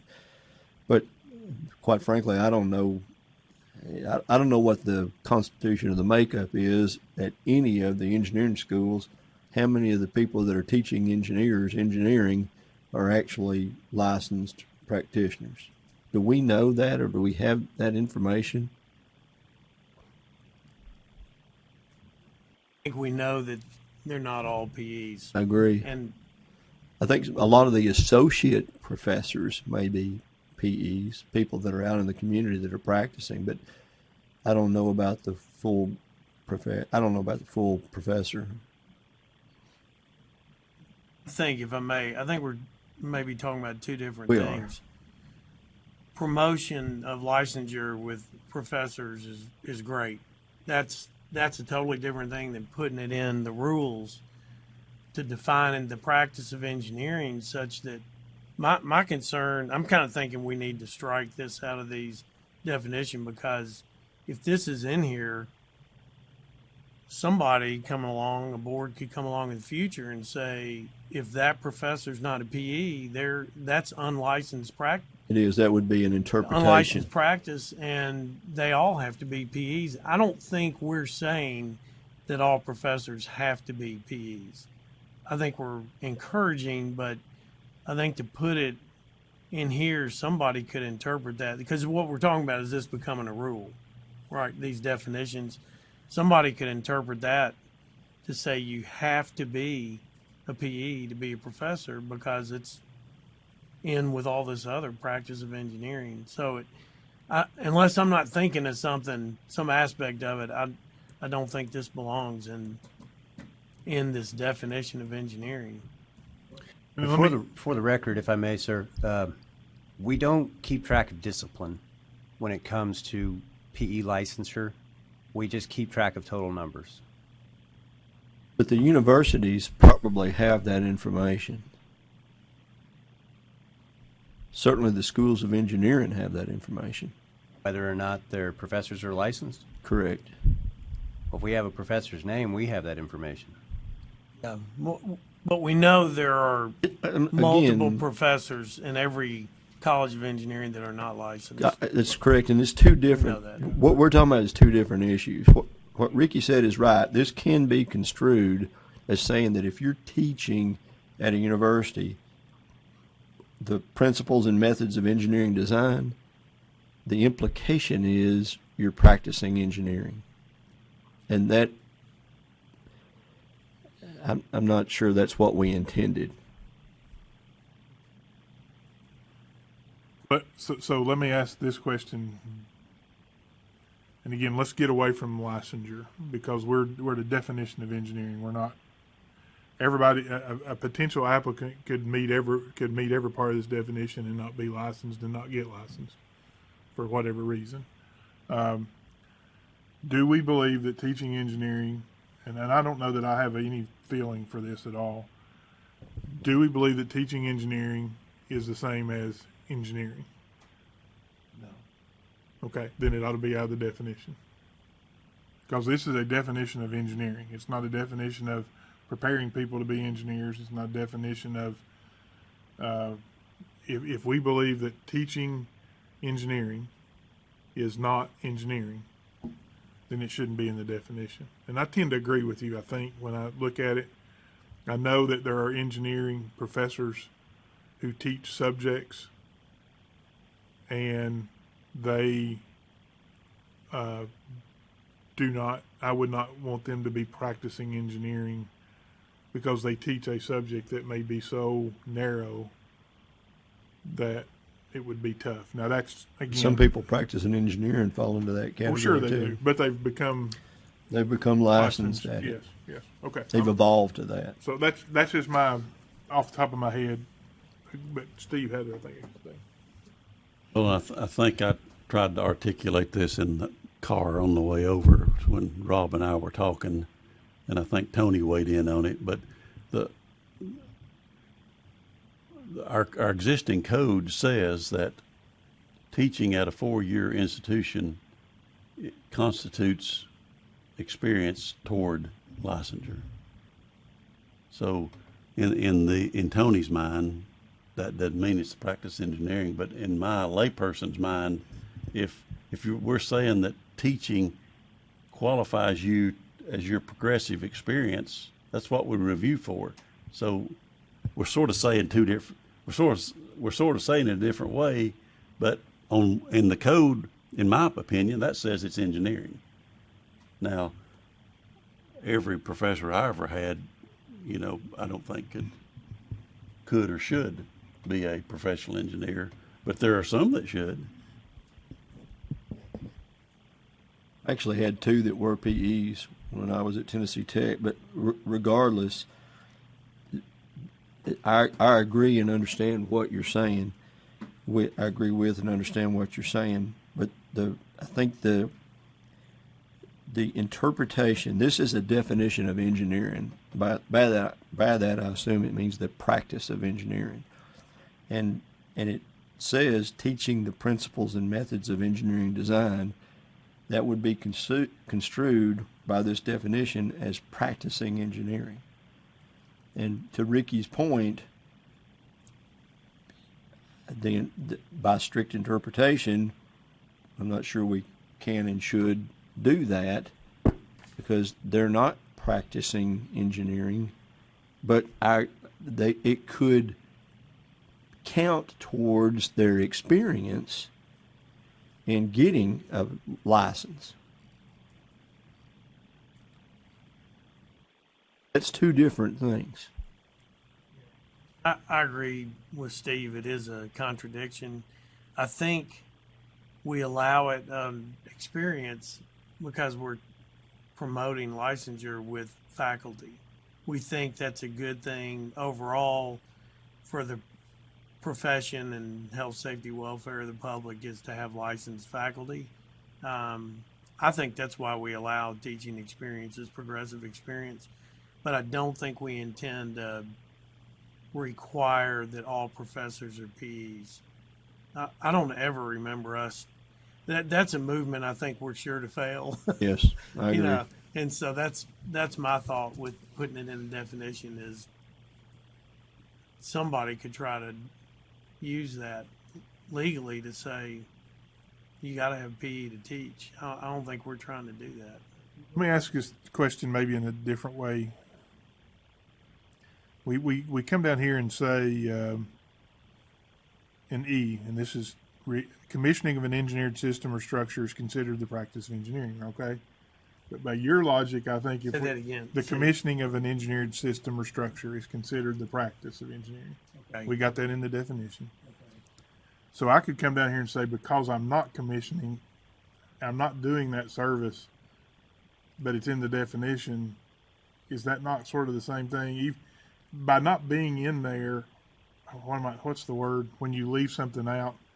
Omission, yeah. I mean, by saying that it's omitted or committed, commission, omission. That's right, the two types of sins. I do a lot of them. But one of the things is,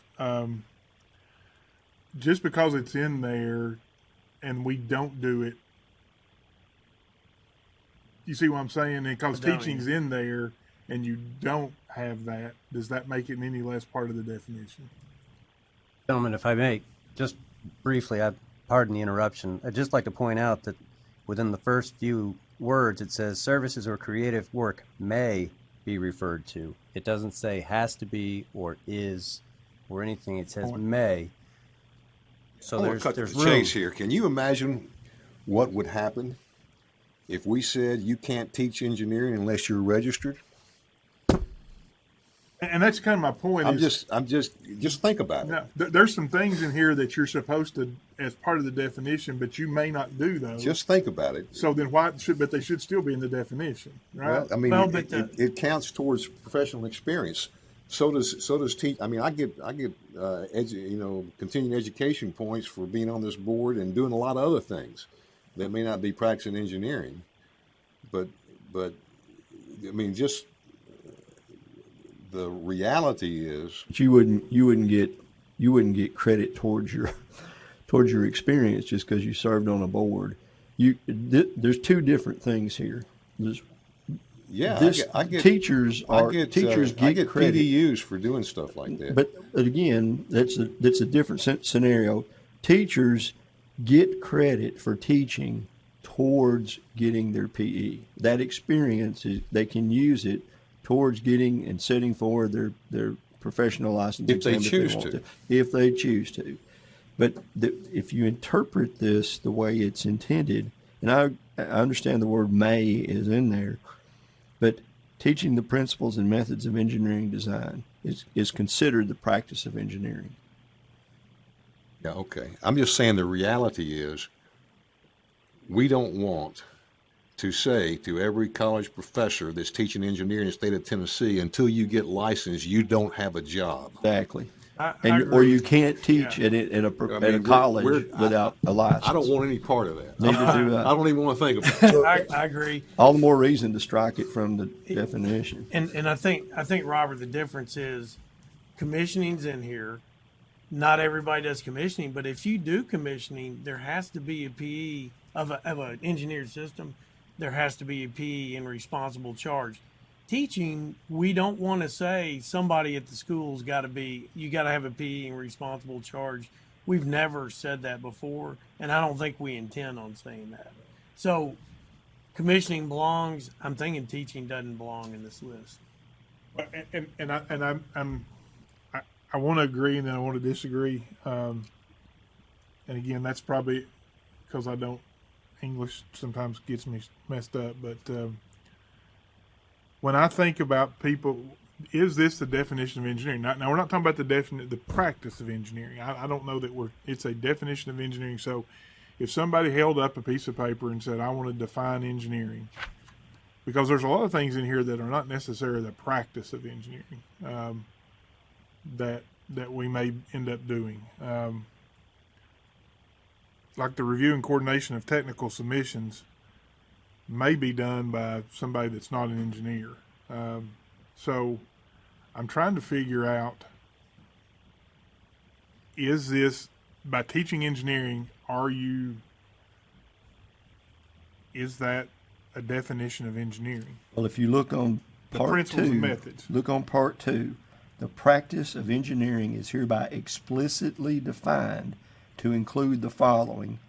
And look over on part 3, D3, being in responsible charge of the teaching of engineering. I don't know why that's in there. Yeah, I mean, I could even be. Number that one. I can see that teaching though would be a definition of engineering, because that does. We're also saying that teaching engineering, and let me put it in another context. We want to put teaching engineering in a university role. I teach engineering every day. Do you not? Yeah, but I think everybody understands that this specifically refers to being at a university, and that's your job. I don't know that it does. So if I've got a senior guy and they don't do any design, no design, but every day they're sitting down there with my young guys going, here's how you do water calculations. Here's how you do this. They're teaching, right? I think they're talking about teaching in a formal setting. That's not what this says. Here's a thought to deal with that you may hate. Don't hate me when I say this. All right, so the first part, 1, is defining engineering, and it's got the statement may, and 1B, and it says teaching the principles and methods of engineering design, which we all do in our jobs. Number 2 says the practice of engineering is being in responsible charge of teaching, which is kind of we could axe that out of 2 and then leave it in 1B, because it's not defining the practice of engineering. It's just saying it's more like activities that are engineering, that may be engineering. So that wouldn't give me concern to leave it up here in 1B if we take it out of. Should we change the adjective teaching to mentoring then? So to remove any doubt. What still says teaching. It could still be interpreted that way. It does. I think I'm okay. I mean, that even kind of explains why that we could give somebody progressive experience credit, for teaching. I don't think that could be abused like I think this thing down in 2 could. Because Rob's right. We get credit for teaching. Yeah, and that You get twice credit for you get teaching. twice credit for teaching. double More credit. important. Yeah. So, And Yeah. like Steve said, I mean, we count it on one hand. y'all good with that? Let's leave it in the definition and take it out of the explicit requirements. I agree. All right, done. I agree. Alton, The other suggested comment that I we agree had, with that. I'm okay with it. the other suggested comment that we had, it was that 2 becomes 1 and 1 becomes 2. I disagree with that, but that's kind of a very subjective. I like Was that our attorney's suggestion? No, that was that was actually Kate's recommendation. AIA. You Not, see, the not AC, Ashley, but the Well, AC2, representing. the AC2 following, or at the beginning there. I think all they're saying is the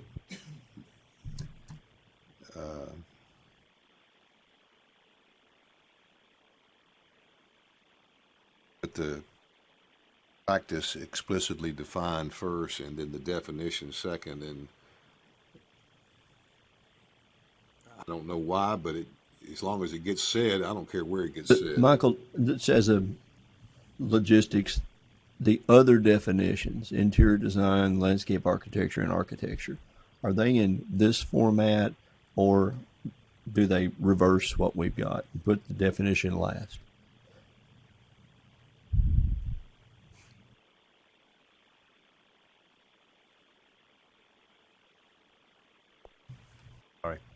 I think that's what they're talking about. This is a They're virtual all in same here. image as what Maria had originally written. Then I think we strike that. Architecture is the definition is first. Yeah. And the practice is second. Can I just make a suggestion? We just don't do anything. Yeah, That's a good this idea. is I this like- is the I like that architect's idea. definition. AIA. We've come up with our corrections. We're not messing in their stuff. They need to stay out of ours. And for Okay. them to go review it, I don't understand why that happened. Enough said. Maybe we ought to. We had a full and lively discussion. We decided we like it is. We're going to go on to the next one. The next comment, I believe you've already taken care of. Now there's one more in here. I wouldn't even look at their definition, though. Rob's what I'm saying. Well, We've already got yeah. our definition. There was That said, Robert, before that said is work with the licensee. I mean, is work in the with- last line. It used to say and or experience, and it should just say and experience. I'm okay with that change, just to have it say and. Me too. Okay with the change? Yeah. Yeah. Okay. Because- So, I don't know why we. Michael, you got that? The last line, the and or experience. That was Maria's change. That was No, Maria's. well, no, that was That was AIA. the AIA's change, but they're correct. I'm We got okay. the three-legged stool. To be licensed, you have to have the education, experience, and exam, and it's not an either or; it's all three. I, So take the or out. Okay. All right. So we left out teaching in the explicit requirements. We left it in the definition. We took out the or, and we left it in the same order that it's in because we liked it that way. We liked it that way. I think we're done. Stuart, does that match up with what you got there? Come on, Stuart. Fluff us a little bit. Act like we made sense, man. Come on. Oh, okay. What I have on notes is that MPB1, which I'm calling, is leaving the wording teaching the principles and methods of engineering design in that definition, that paragraph. Right. Correct. AC1 is no to the recommendation to move the definition of practice of. That's correct. MPB2 is delete 2D3. Being responsible charge Being a means, yeah, responsible teaching. charge of the teaching of engineering. And AC2 is no to the recommendation and leaving the word and. Taking out or. Yeah. Correct. Correct. Book it. Thanks, guys. We don't have anything else on the agenda, so if you all Motion want to to, adjourn? Wait, we didn't kind of formally introduce Glenn. we're going to do that tomorrow, but I know, but yeah. Oh, yeah. Do we not need to name? Glenn may not come back tomorrow. Are we not going to register before August? We're going to register before August for the NCES. there was something about that. We've got to know who's going. Okay. Cancellation. Ricky is no longer going to be able to attend the upcoming NCES conference. So, well, somebody's going to have to. Somebody doesn't have to, but there's an. who's signed up to go now? Well, originally it was Ricky, Robert, and Steve. Not going to be able to make it. That leaves you and Rob. When is the? I was conference? going. No. You're available. Oh. When we is can- the what conference? What date's in August? I think it starts August the 22nd on a, is that a Monday? August the 22nd, 23rd, Tuesday. I'm not here. Mr. Heathcote, it's yours to accept or decline. This is a funded delegate's position. Okay. I'm in. So do we call NCAA? Do they call us to get hotels and all that? I mean, There to will get be planes? paperwork. There's funded delegate paperwork that will need to be sent in with your numbers or with your information, and then they'll get in touch with you. They'll generally, at that point, they'll take care of all of the itinerary items.